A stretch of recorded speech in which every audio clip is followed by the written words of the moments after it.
Great, on to the next part. There's more, Kurogiri spoke in a soft voice. They were out here now from the end of school to 10. 8 hours a day. How that boy was getting his homework done was a mystery. Handguard. Midoriya took part of what Kurogiri thought was scrap and began to work it in the furnace. Don't worry, it'll only take 5 days, 4 if we're fast. Kurogiri walked towards the wall, headbutting it twice. Quote. I should have stayed with the gamer brat. A remarkable 3 days later, Midoriya held his engraving up to the light. The engraving had taken 2 days, but he'd gotten done much faster than he thought he would. And you were complaining before we were even halfway done with the sword. Kurogiri had been watching, from a cooler room. Are you finally done?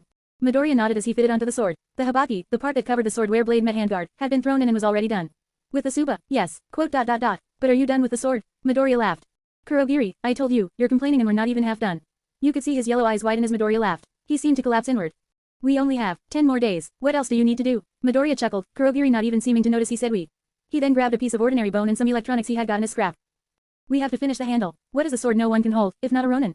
Kurogiri blinked, trying to figure it out. Midoriya helped him out. They could be considered Ronin. Swords without sheaths, a blade without direction, and uncontrollably or too tired to care. Alright, come over here and hold my notes while I do all the hard stuff. Kurogiri had no clue what this thing was. Midoriya welded wires together, played with batteries, and hollowed out the bone that was going to be the handle. Finally, the whole mess came together 2 days before it was due, and Midoriya had Kurogiri help him wrap, careful to avoid the knob on the bottom and the strange button under the tsuba. Why did Kurogiri know all these sword terms? Midoriya didn't even stop to celebrate, getting to work on a sai or sheath for the whole mess. There was no blistering heat, and instead, the cold outside took over.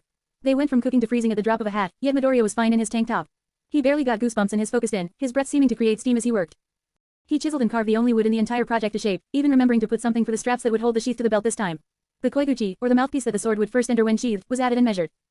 Then, after the end cap of the sheath and a band to hold it all together had been fitted, was the wood, painted, with urushi.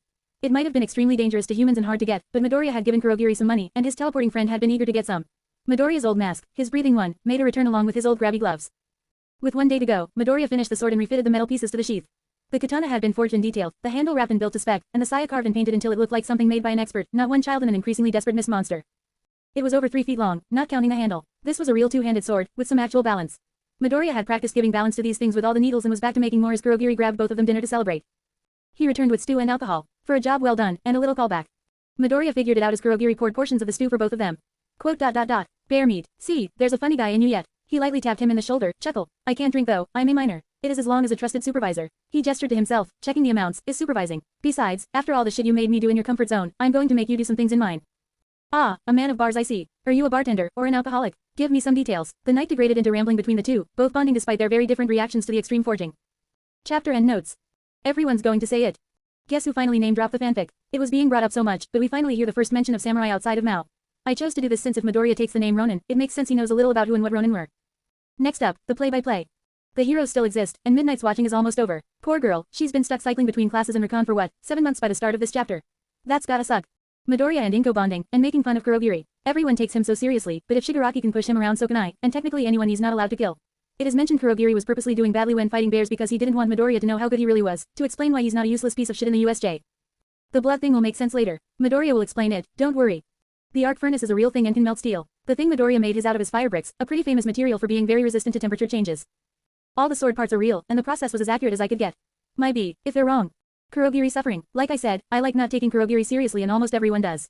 I haven't read a single fanfic where he's not treated like this constant pillar of sternness. I imagine someone who stands in a place all day wouldn't be good at the active work of forging, at least not at the start. The sword forge exists, and that's about it. Other than this is an actual sword unlike the piece of junk before. This is going to be named eventually, and probably before Midoriya is. Ha. Alcohol is used to celebrate a finished job, hence it shows up. That's it for the play-by-play, some questions I can think of. What's Midoriya's plan? Not as clever or smart as he thinks, and yes I'm trying to lower your expectations so it seems cooler because you were expecting a dumpster fire. Will Midoriya join the League of Villains? No. Will Midoriya become an anti-hero? He technically is. I explained this badly in a comment, but all criminals are considered villains. Bank robber, villain, murderer, villain, destroying entire cities, villain, tax evasion, villain in hell, you scoundrel. Will Midoriya become an anti-hero? Can't. All vigilantes are technically anti-heroes, but the mindset is something some people have. Stain was more villain than vigilante because he was a murderer in my opinion, but he was still a vigilante and villain. An anti-hero isn't a job. You can be a hero like Endeavor or a villain like Stain and still be an anti-hero. It's a title you add to the ones you have. Will Midoriya get a quirk? I dunno man, quirkless speedrun's pretty fun, but dem PWRZ. NGL, little bit jelly. Maybe I'll do something like the Metal Bears again, do a little mix and match. Chapter 26. Chapter 26. Chapter summary. Midoriya and Kurogiri, begrudgingly, have combined their powers, mostly Midoriya's, to forge a strange sword. What is it? What is it for? Find out next time on Dragon Ball Z Kai Super Omega Ruby. Chapter notes. See the end of the chapter for notes. School was a drag. He was pretty sure he had a hangover. He knew Kurogiri was upset about the whole forging thing since he wasn't allowed to leave, but he didn't think it was this bad. Midoriya himself didn't know how impressive it was that he could make Kurogiri swear. Still, he pressed onward. Today was the big day, to test his theories and try his hand at reshaping history. He just had to focus on that, and he could clear his thoughts. When he got home, he'd take a nap to clear his head. That should set him straight. The problem was his classmates. Were they always this loud? It was making his headache worse. He drank, what, 2 bottles dry with Kurogiri? That man could put it away. Wait, he was pouring it into the same purple smoke he uses to teleport things. Was Kurogiri just teleporting the alcohol away? No wonder he didn't have a problem drinking and talking. Midoriya just thought there was a trick to it. He rubbed his forehead just in time to get his head shoved into his desk and the lovely graffiti on it. What, the quirkless bastard dreaming of being someone actually useful again? Somebody laughed, and something wet landed on his head. That was the 3rd time today. Must be because he lost his favorite glare. Someone else kicked his desk, banging it against his head and bringing his head up. Lovely ol backquote Bakugo. Stop causing shit Deku. We know you want the attention, but you're pissing everyone off. Quote. What? Midoriya wasn't sure he heard right. He blinked, confused, then. Midoriya chuckled, then he snickered, and finally, he laughed. He laughed good and hard as he realized something. You laughing at me Deku? He was caught off guard as Midoriya stood back up, rolling his head. Midoriya looked down at him, breaking into a smile. Maybe I am Katsuki. Maybe I am. Seeing everyone shrivel back made him more excited. They thought they were so good. They hadn't seen shit yet. The man who was supposed to teach him came in, the children who were supposed to be his classmates straightening out. But throughout the whole class, random small giggles could be heard. Hey Kurogiri, you ready to show him our work? Midoriya was taking a shower after his nap, getting ready for his formal meeting. Our work? You must be mistaken, this is your project. It should have been awkward, but Kurogiri was always facing the door. They had both gotten used to it. Ooh, who helped me put the core in the jacket? Who did the oil quench? Who helped me wrap the handle and gave me tips on the decorations? The shower turned off and he stuck his head out, putting on a shit-eating grin. Could it be GHOOOOOSTS tilde? Kurogiri snorted, shaking his head. Midoriya was ready to go in a minute, only giving his hair a quick brush. It was starting to get kinda long, but that was fine. Nobody would be grabbing it and ripping it out of his head, not anymore. He waved goodbye to his mother, picking up the package. It was almost finished, and the man who Kurogiri worked for would help him finish it. He was redressed in his full attire again, standing calmly at the office. Kurogiri had left to tell his master what was happening and would come back to alert Midoriya when he was done. They'd go together, something the vigilante knew didn't happen often, especially for strangers. Kurogiri came, and before him stood the man who had sent the Chiller Gang running. It was the first time he'd seen so complete. It felt like something he hadn't felt in years, just a faint memory he couldn't remember quite clearly, not anymore at least. The vigilante walked first, keeping both arms on the product. He entered the other man's presence calmly, facing sheer killing intent as casually as a mountain faces the winds. It didn't have a choice, but it had learned to endure. It was eerie. The man hadn't seen this determination in years, over a century ago, when a childish sibling had faced his entire empire, swearing he'd tear it down. But that was because of his own mistakes, and this vigilante was not the same. He'd make sure of it. The vigilante knelt to him, placing a package in front of him and pressed his head down. The man beckoned, the package teleporting to him. He slowly removed the wrapping, pulling out a strange sword. Its sheath was ordinary, and its blade slightly on the heavy side. It was a long sword, 4 feet long if you included the handle and wrapped in white leather. The pommel had a strange knob, and there was a button along the back underneath the handguard. The handguard and pommel knob had been brass to look golden, as had the metal on the sheath. He checked the balance, nodding. However, he imagined the strange extras on the handle were the vigilante's end of the deal. After giving it a quick chopping motion from his chair, he returned it to his sheath and offered it. Kurogiri took it and stood to one side. Izuku Midoriya, I have waited for 1 month, and you have brought something I don't understand. Explain, please. Ah yes sir. Midoriya was clearly excited. It could be heard underneath his helmet, youthful enthusiasm for recognition and pride in his work, mixed with a bit of hesitation to bring him back in. So, you're aware of quirk singularity, right? It was something Midoriya knew about online, and it made Midoriya think of something he could offer to the man with everything. The man shook his head, and Midoriya continued. Every generation, quirks become stronger. There will be a boiling point when quirks evolve past their users and become uncontrollable. It's basically confirmed, but people with quirks don't want to admit it. With every generation, there becomes less human and more quirk. It's already debatable if the human species still exists, but that's kinda off topic anyway. He straightened again, refocusing. Quirks become more and more useful every generation but harder and harder to control, so I wanted to make something that could help you control quirks. He ended this with a bow, having gone in a full circle. Midoriya, as informative as your information has been since I doubt any of my subordinates would tell me something this useful, it seems you forgot to mention how this sword plays into all of this. Please explain the sword and how it works now. He actually smiled at Midoriya. Midoriya nodded and continued. Can I hold the sword thanks Kurogiri. The boy removed the handle from the sword, taking as he worked. Sorry, we left it unfinished to make this easier Your quirk works by touching things directly right. Don't worry, this should work theoretically. Midoriya moved everything fancy from the metal blade itself, then offered it to the man. Please put a quirk into this sword. Quote. A quirk into a sword. It was an odd request, but Midoriya continued. You said you can get quirks from dead things, meaning your quirk should be able to work in reverse and put quirks into dead things to store them right. However, quirks are generally only able to be stored in living things unless there's a certain exception I don't know about. Midoriya nodded to himself as he went. However, this sword is actually made from a bone to iron quirk that we left partially unworked so you can still get to the bone itself. Oh, and I mean an emitter quirk. Any other kind would probably not work unless it involved bone. He rambled over possibly quirks that could work from the other categories. Oh, I should explain it. Can you give me a harmless quirk with a visual effects I can demonstrate? Once again, the sword was teleported to him as he selected a quirk to demonstrate. A simple smoke creation quirk, that turned air into smoke and dispersed the energy too widely to do anything useful. It was placed into the blade, but nothing changed. Kurogiri took the sword back to Midoriya, who put it all together. Quirks can adjust to different body parts as long as it's physically possible, you know. He reattached the metal jacket, the handguard, and handle, putting in a pin to hold the handle in place. This means a quirk that wasn't originally able to be used from just the bone can adjust and become well, usable. But it'd have to evolve when you put it inside, otherwise, this method will only be able to create swords with bone quirks unless you find a skin or muscle to metal quirk. Then you could get around it. Done. He rose and held the sword in a reverse grip, pointing to the pommel. Quirks are activated by certain pulses in the brain, and if we can mimic them with this battery we can trick the quirk into activating while using the battery as an energy source. You already knew that, right? I'll move on. Every brain has its own window for quirk activation, so if we can find KLA.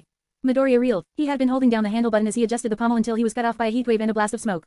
The quirk right now seemed a lot more powerful than when All for One used it. Right now though, Midoriya was catching his breath. Quote dot dot, act, dot dot dot. As you can see, when the electrical patterns in the brain voltage match up, it treats it as an activation. Right now, I seem to have it only set up to go full blast. I'll fix it. It's stronger than normal. The man was not worried at all and was more interested than ever. Please, if possible, explain Midoriya. Oh, that, it could be a lot of things, like the overclocking effect. It tricks the quirk into thinking it's a life and death scenario and immediately throws it into full power until it runs out of electricity. It could be compaction. It's using the same energy as full blast, but for a smaller area, so each part gets more energy than normal. The shieldless method, which it was purposed only briefly that removing layers of the body would create better reactions by removing the layers the energy had to travel through. Less travel means less energy is lost in transport. That is sufficient. You had my attention, Vigilante. Now you have my interest. Continue the demonstration. Midoriya nodded and took a sword pose, then remembered it was still in overclock mode and dialed it back. He pressed the button on the handle, activating the quirk. Smoke rose from around the blade, trailing off it as he swung the sword. The quirk only activates when the button is pressed. The design can be adapted to any weapon in theory, but some weapons would be more difficult like arrows or bullets. I guess you could tape the button down focus. You already saw the overclock function, but the main draw in my opinion is the ability to safely store quirks and use them. Theoretically, if the base material was strong enough, you could even add tons of quirks. There's a mental strain from using quirks that rises exponentially usually. I can see you're doing fine. That caps most people. The most in one person on record was 3, and he was noted as being very spaced out most of the time. The man nodded, well aware of the effect of having too many quirks. He'd even seen the future of what happened when there was more quirk than human firsthand. His quirk protected him, but the Nomus. He didn't care about their sanity most of the time, but a creature with a brain usually has better tactics. Midoriya's method could also be quite scary since almost all anti-quirk measures wouldn't work on it, but the best or worst part of it was physical appearance, or more specifically, the mundanity of it. The sword only looked strange when someone could inspect it. From where he was sitting, it looked completely ordinary. A kitchen knife that made explosions like a bomb, a shirt that was umpire cable. For his minions, this technology would keep them sane and give them something confusing for the heroes. He could already see Shigaraki outfitted with a secret card, Kurogiri keeping it safe until it was the right time. Also, it can be fitted to clothing, like a glove or a bodysuit if you really wanted to mimic the real deal. Midoriya, the young vigilante stopped and refocused on him. This is more useful to me in ways that I don't believe you can understand, but I want you to. I'm only going to say this once, then I'm going to ask you a question. Stay with me till the question, alright? Midoriya nodded as a chair was pulled up for him. He sheathed the sword and placed it away from himself, to show he wasn't going to do anything with it. The man nodded, thinking back as he looked at the boy and saw an older man, so similar yet so different. Long ago, when quirks were first discovered, there were 2 brothers. One of them had a very powerful quirk, which he used to create a criminal empire. That quirk was named, 53 years later, as All for One. It could take quirk safely, allowing the user to ignore the human quirk balancing limit. Midoriya had clearly caught on, taking notes on a paper from who knows where. He chastised him, but the heroes already knew most of this and refused to listen to the rest. That man, All for One, took over the world at 36. Every gangster knew who they worked for, and every cop knew the name of that devil who haunted their streets. It was the golden age of villainy. The man smiled in memory, but the smile faded. All was ruined by the man's brother. The brother hated him, for some reason. Righteousness, indignation, petty jealousy. It no longer matters. His face contorted for a moment at the image of a smiling face, overlapped with one beyond rage.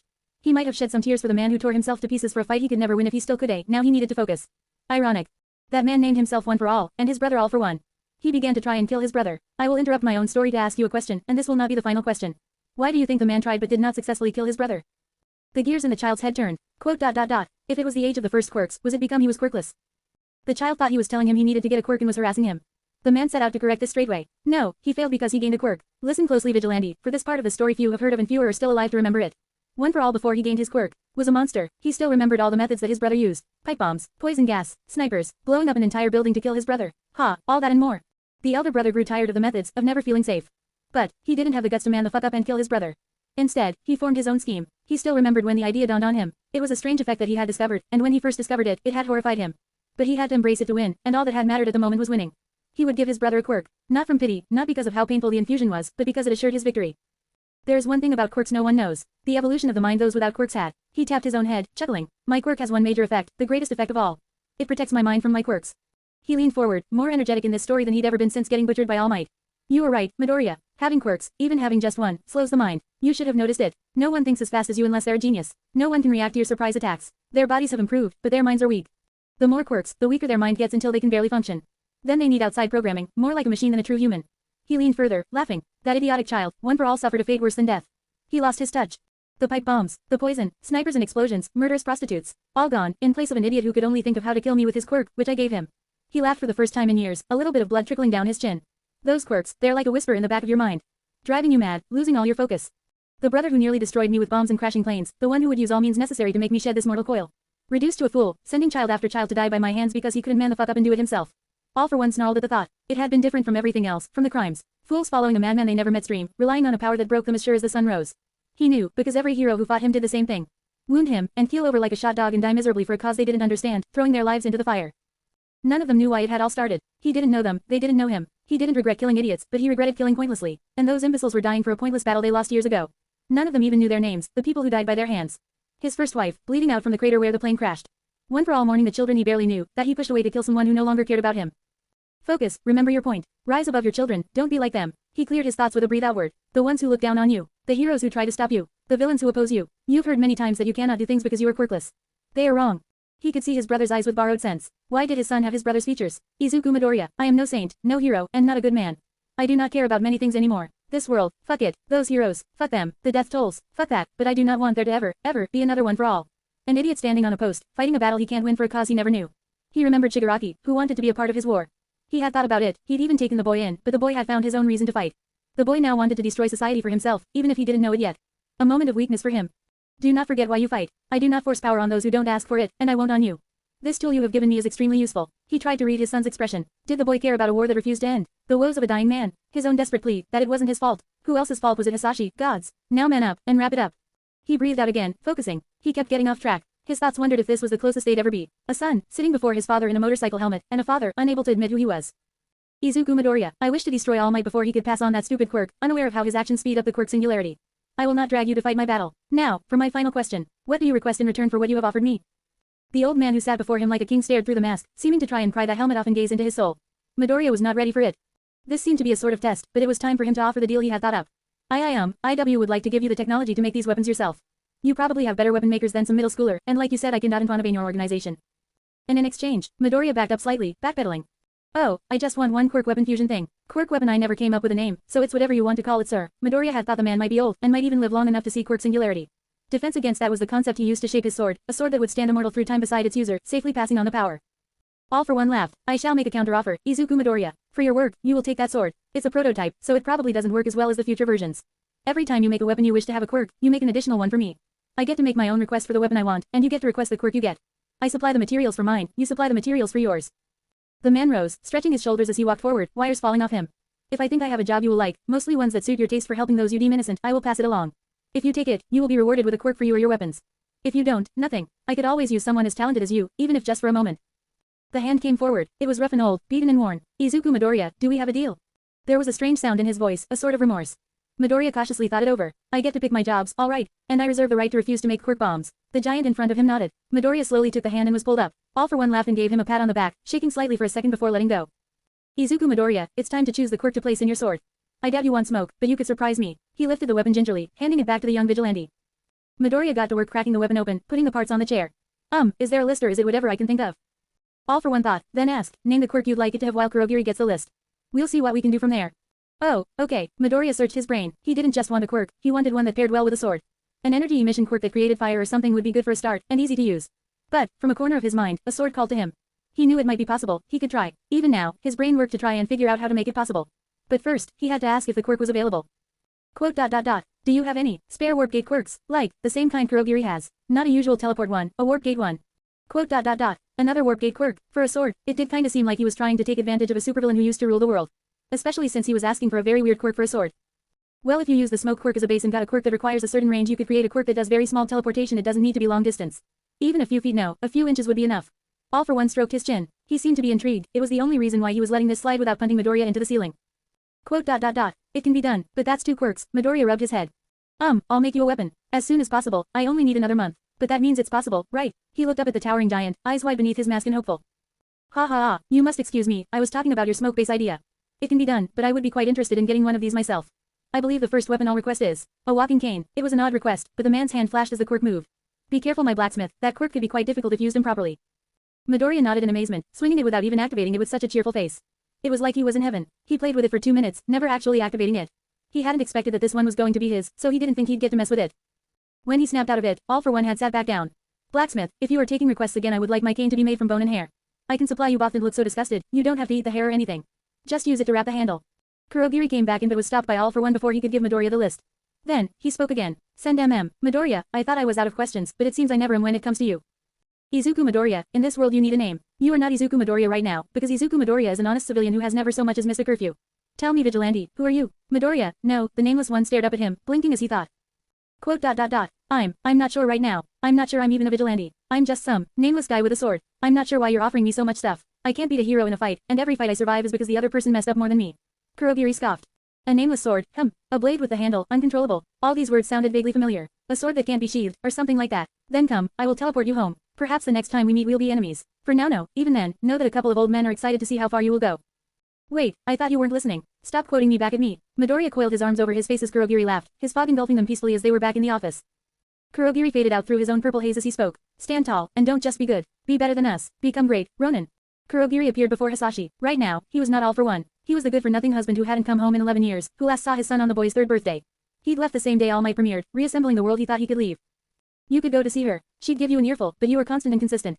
Kurogiri chimed in. You pay their bills, you send letters. I know you put 2 quirks in that sword, you god-awful liar.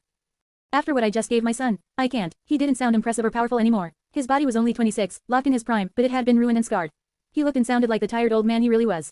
If I go back, All Might will find them. I won't let him take them too. Kurogiri shook his head. We really are in a sorry state. The fight of our generation is finally coming to an end, even if it comes with my death. But if that quirk continues to be passed on, my son might live to see a quirk destroy the planet. It was a risk he had wondered if he could achieve, but his individual quirks couldn't be combined enough to form anything strong enough to do that damage. By his count, however, One for All would be breaking sights by moving by the 10th generation. He was cutting it close. You could just explain yourself. Come forward. He's smarter than he looks. After all, he is your son. Hisashi shook his head. And throw him into the fire, that's All Might. Do you know how many casualties are created every time he fights seriously? One for All was hard as nails and twice as stubborn. Hisashi Midoriya, however, couldn't even kill the brother who wanted him dead. Quote. He's just a boy. I can give him the support he needs to stand up on his own, but he can't take on this. Quote. If you say so, Hisashi. He bowed to the failure of a father, who had changed the deal for the weapon exchange just so he could see his own son more, despite it putting said son in danger. He talked a big game, but Hisashi always had problems following it up. Hisashi muled over an old photo. It was from a birthday party. A man with white curly hair held up his son, an energetic green-haired child. They were wearing lame cone hats and breathing out. Hisashi was using the first quirk he'd taken, a fire-breathing quirk that the young Midoriya loved. He couldn't see it anymore, but he didn't need to anymore. Just holding it brought back phantom tears from the life he thought he could live, once. If only he kept thinking that. Chapter and notes. Boy. You like that name drop? Did I drop it enough? Note, I have only read 3 comments about him being nameless but hardly any other topic repeats in the comment, so I auto-assume everyone's thinking this. Oh god, this is gonna be long. If there's nothing after this, I ran out of room and the next chapter is gonna be just notes for this chapter. But if you read nothing else, please read the section on human quirk balance. How the sword works. There is a button on the back of the handle, a knob on the bottom of the pommel, and a replaceable battery inside the handle. The button releases voltage into the blade, simulating the brain sending the signal to the body to activate the quirk. The knob dials the voltage to what the blade needs, meaning it can control how much of the quirk is used. Some voltages are too much or too little to activate the quirk, and the knob is really just for the initial adjustment. Most of the time it'd be set at a nice, middle-of-the-road voltage. When the battery runs out of juice, it's replaced. How quirks get into items. According to my small brain knowledge, quirks can be given to anything that is or was capable of having a quirk. Thus, parts of a dead body can be used to store quirks, like bones. Following this, Midoriya wanted a quirk that used metal so it'd be considered part of the body and could accept quirks. What was the blood for? Midoriya was originally going to make the entire sword out of blood iron, taking the iron in the blood and turning it into a sword. He would have needed 216.672 dead bears worth of blood, roughly. Adding his own was for something that became irrelevant when he didn't use that method, but Midoriya will explain next time he makes a weapon like that. Why is this useful? There is no biological recoil from using a quirk like this. No stomach aches, no damage to arms from giant explosions that tore into your sweat glands. It can be used more rapidly in a select way. We'll demonstrate how next chapter. The reshaping of a villain. This is the big one. I'm changing All for One a lot. The first thing to note, you need to offer yourself to become a Nomu. Like in the first movie with Wolfram, he offers you power, you decide how much you want, and sign up for the risk. The successes become like Wolfram, the failures become Nomu. Not a lot of people can take it, but a lot of people want it. Especially the people he offers it to. I'm setting him as a man who talks big but is very cowardly with his family. Will we see more of Hisashi's first family who got killed in a plane crash caused by One for All? Maybe. I'm right now aiming to give the man so goddamn depth, cause fuck he needs it. His motivation now is to stop the train wreck he caused, but he keeps not finishing his work. He's still fine with killing, but he's a coward who keeps trying to live a normal life he no longer can. If he just took some risks and put them down, he actually could live that peaceful life he wanted. If he killed All Might right now, he'd win. But he's a coward, and can't get the nerve to, not right now at least. Maybe he'll have character growth, maybe he'll have a character fall. The big one, the problem with quirks and a really minor problem with MHAIMA turn into a plot point. Human quirk balance. A while ago in the comments, somebody asked me, hey, it's been 200 years, don't you think martial arts in the human body would have evolved a little? My answer was very complicated and didn't answer the question, because I was waiting for right now. This is very important. Even earlier, I made a joke that technology hasn't evolved outside of the hero society. I was wrong. Technology has developed at a crawl for quirks, slowly for heroes, and not at all for anything else. So the development of technology slowed. Keep that in mind. The pet peeve is that Horikoshi sucks at numbers. People are dumb. See the infamous scene where Froppy doesn't know what 1% of 1540 is. Probably just a translation error, but it's a theme. People are really stupid, and no one has any reaction speed unless their quirk involves it. Therefore, for my fanfic and any other ones using quirkless people, behold my stupid explanation of it. In the comments. Chapter 27. Chapter 27. Chapter summary. Midoriya has created but still not named his sword, and infused into it an unnamed makeshift warp quirk. Now, he sets out, yelling and giddy as his 4-year-old self to try it out. Chapter notes. See the end of the chapter for notes. He could barely sleep, its image was imprinted on his mind. His spirits were high as he went to middle school. The children couldn't even keep him down anymore. His grin was wide and confident. Sure, he got food poured on his head. Sure, his chair got pulled out from under him. Twice. Sure, it might not work like he wanted it to. But who gave a shit? Not Izuku Midoriya, the newest vigilante in Musudafu, Ronin. Or would it be, the Ronin? No, just Ronin is fine. There's only one Ronin, so adding a the would be overkill. He waved hello to everyone, smiled, and thanked people as they harassed him. This was even creepier than his usual near-murderous intent. He was just so happy. He ran all the way home, kissing his mom on both cheeks before running off to mess with his sword. He took the 20-minute walk in 13. He sprung straight from the first floor to the second, laughing as he laid out his equipment and forced himself to calm down. He donned his equipment with barely contained joy, testing all of it and going over the parts he still needed. Gauntlets, and, was that it? Maybe shoulder pads. His legs were well defended, except for his knees, so some knee pads were added to the list. His chest was fine, and his head was well covered. Seemed his only weak point was his arms. He'd have to buy something to fix that. Or maybe I can make something myself, yes, but now's not really the time. Midoriya shook off these thoughts, putting all his weapons on and finally going over to the package he hid in the ceiling, the most important one. It had been wrapped, and now it was all his. Midoriya was going to put it on his belt, but he wanted to try it like the character he stole it from, and that meant holding it. But only a minute into that revealed he was going to need some strong wrists to do that. He was making plans without even using the quirk. Maybe it'd be best to save the quirk function for his super move, but he did need to know how it worked before he could make any super moves. Then Ronin took over.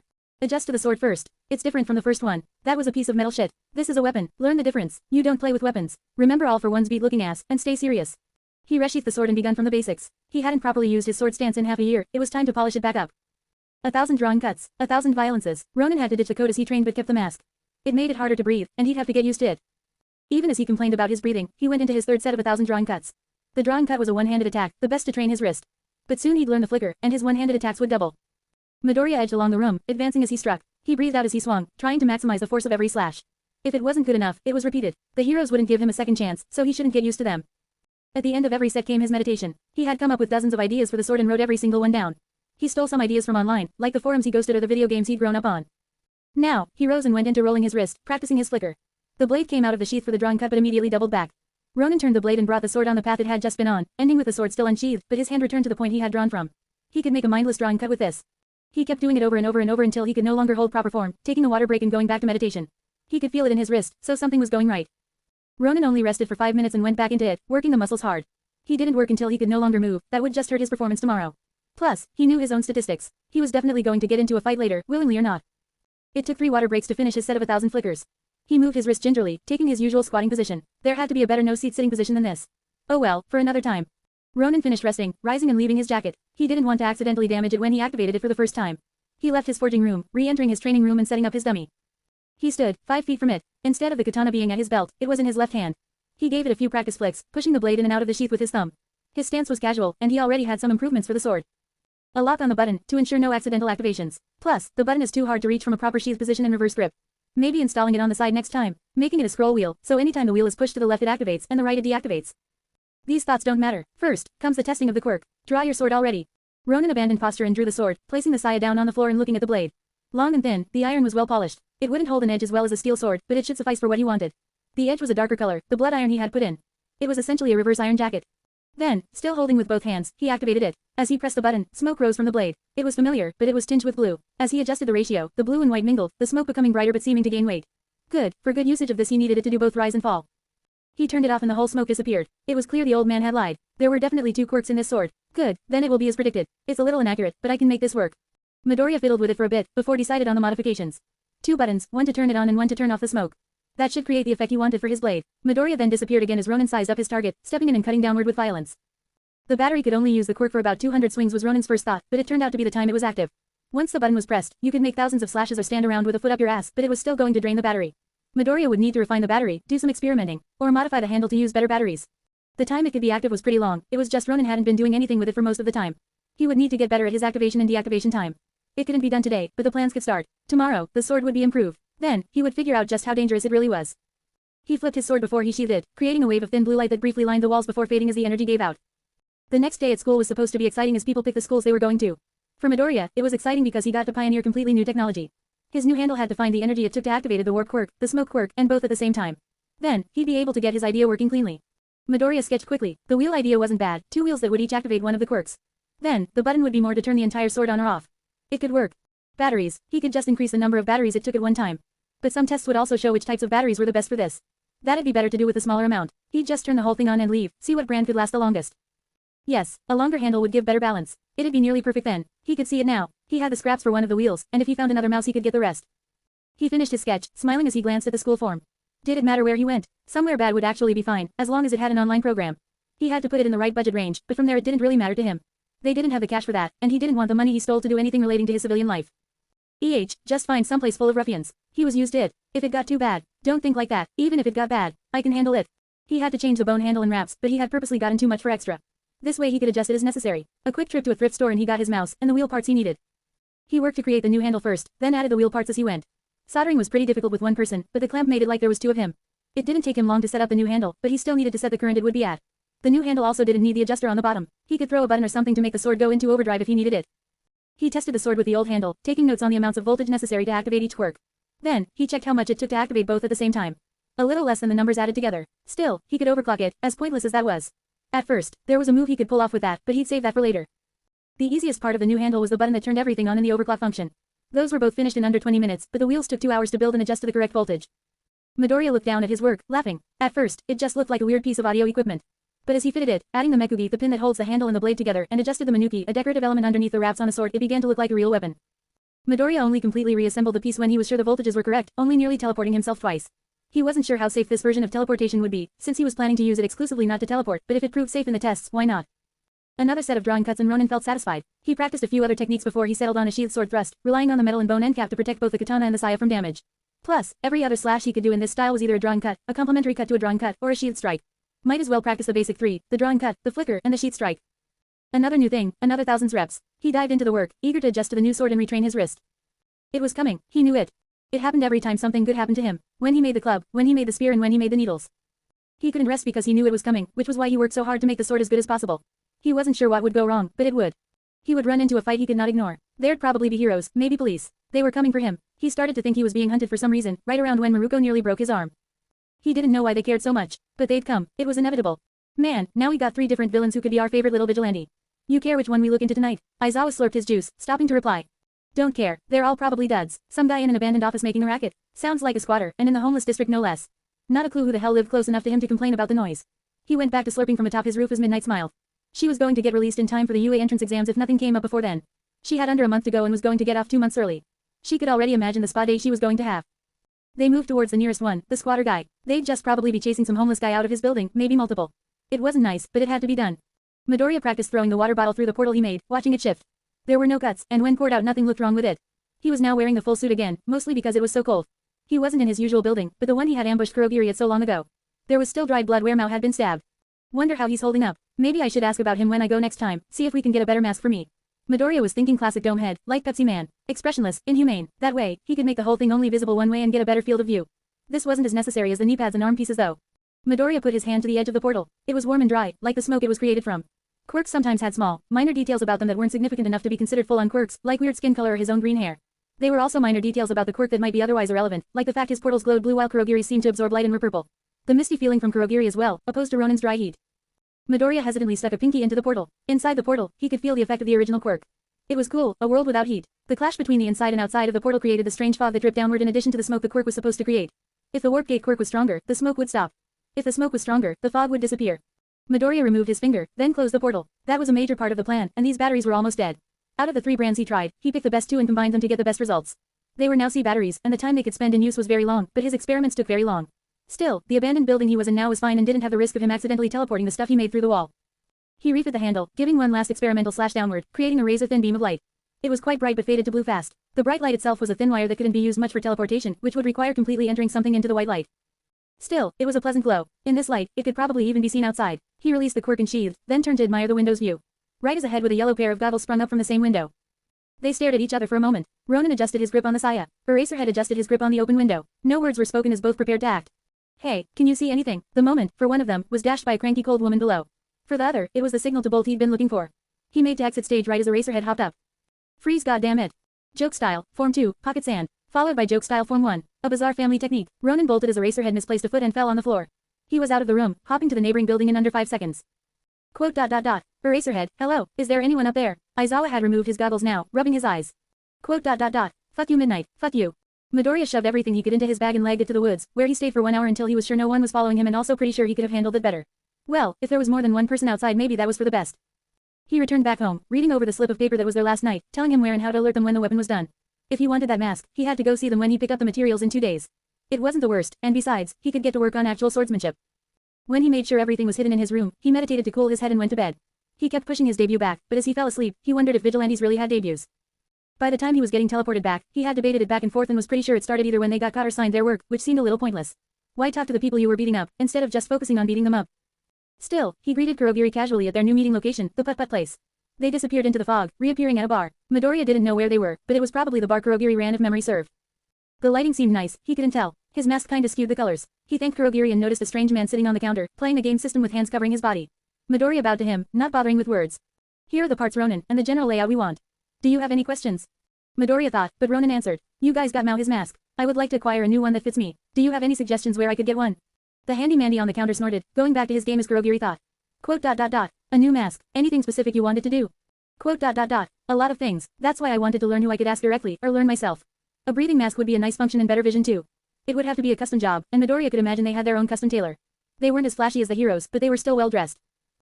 I thought as much. You might try stealing one from UA, and past equipment from there is usually pretty good. Although I'm not sure it'd fit. I'll see what I can do for the next time we meet. How long will it take to build this? Ronin looked over the plan. It wasn't complicated, and it wasn't even going to be made of metal bones. Quote. 3 days for a quick job. Give me a week, however, and it will be something actually presentable. He nodded as he thought it over, then stopped. How durable does it need to be?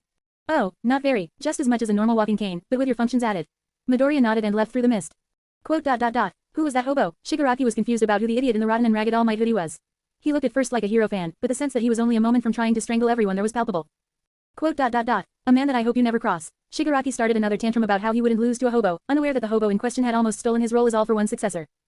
Truly, it would still only take 3 days if it wasn't supposed to support massive weight. Midoriya had moved buildings and set up all his smithing materials, getting back to forging with a vengeance.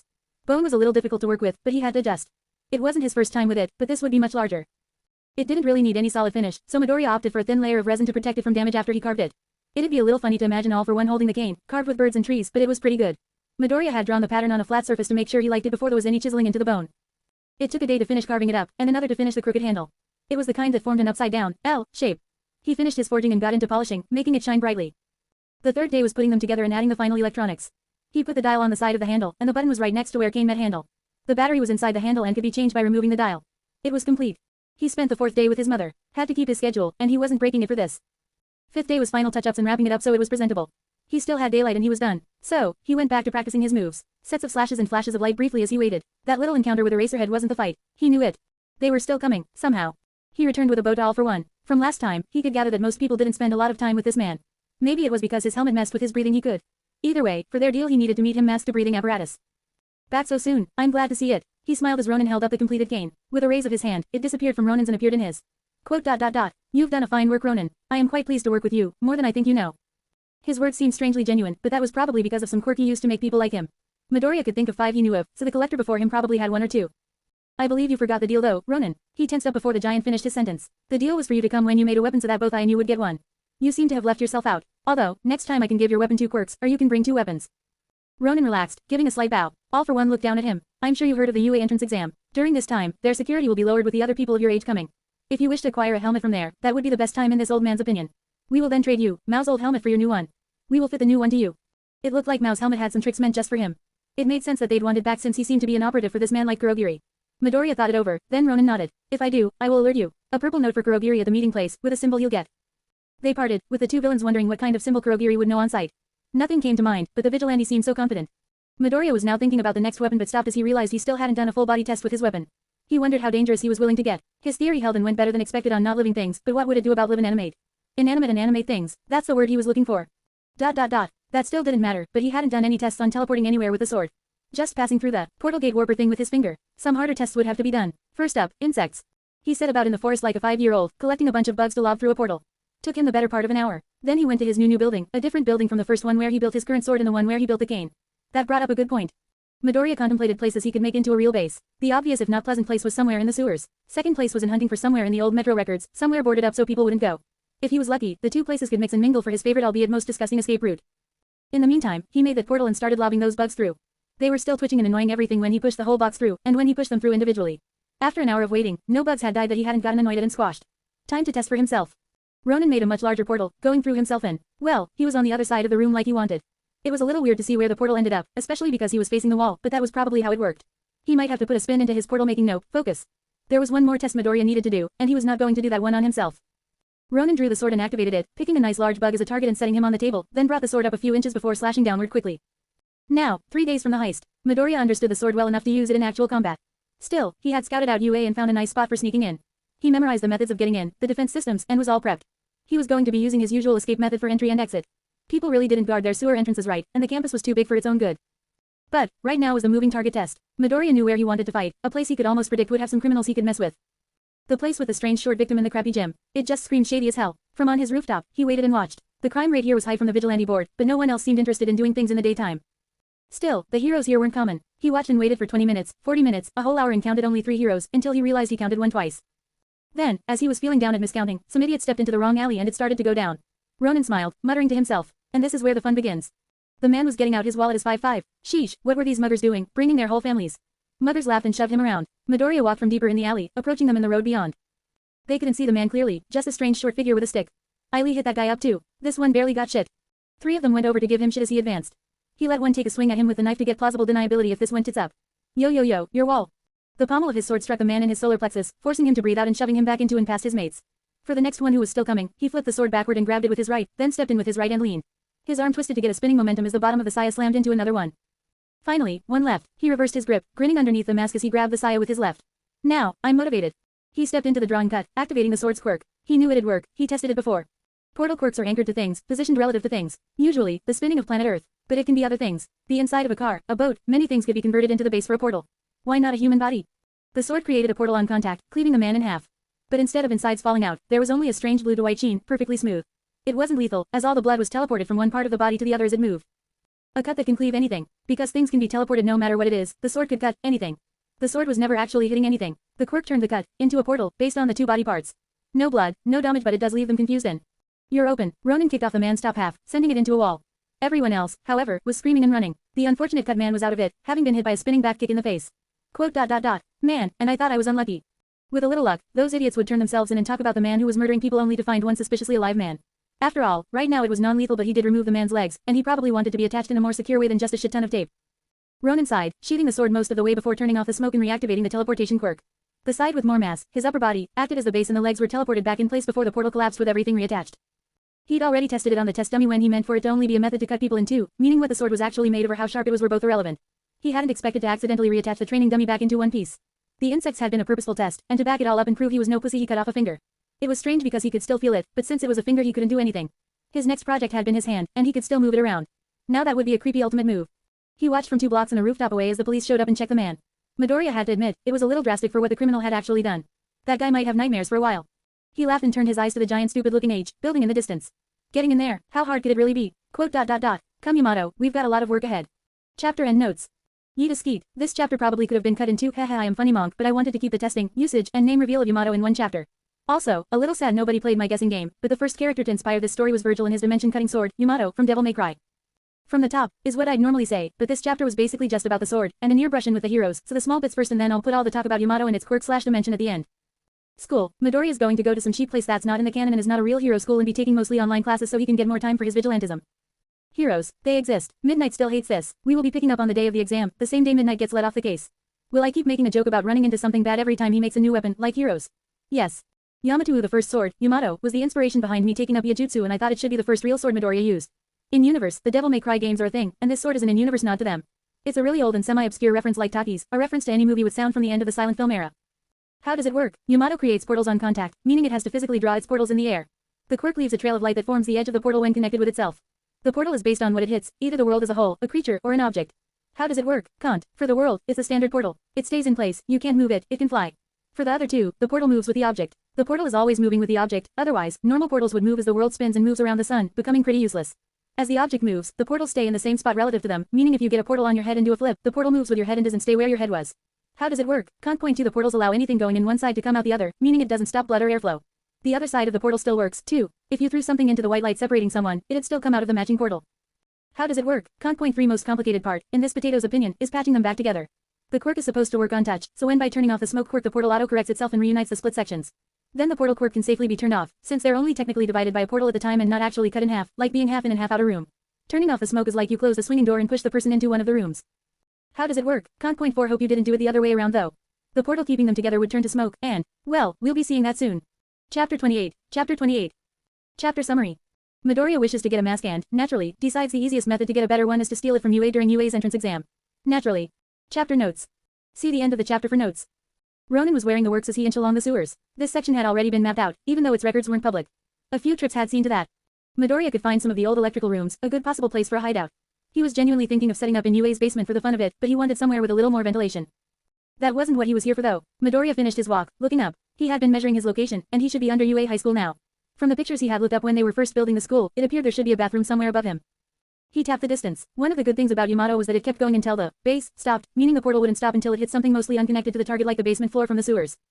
Midoriya activated Yamato, letting the smoke rise and create an X on the roof of the sewers, which first formed its usual lines before opening up, like a crack in reality. The educational exam was going on, and this section should have been closed.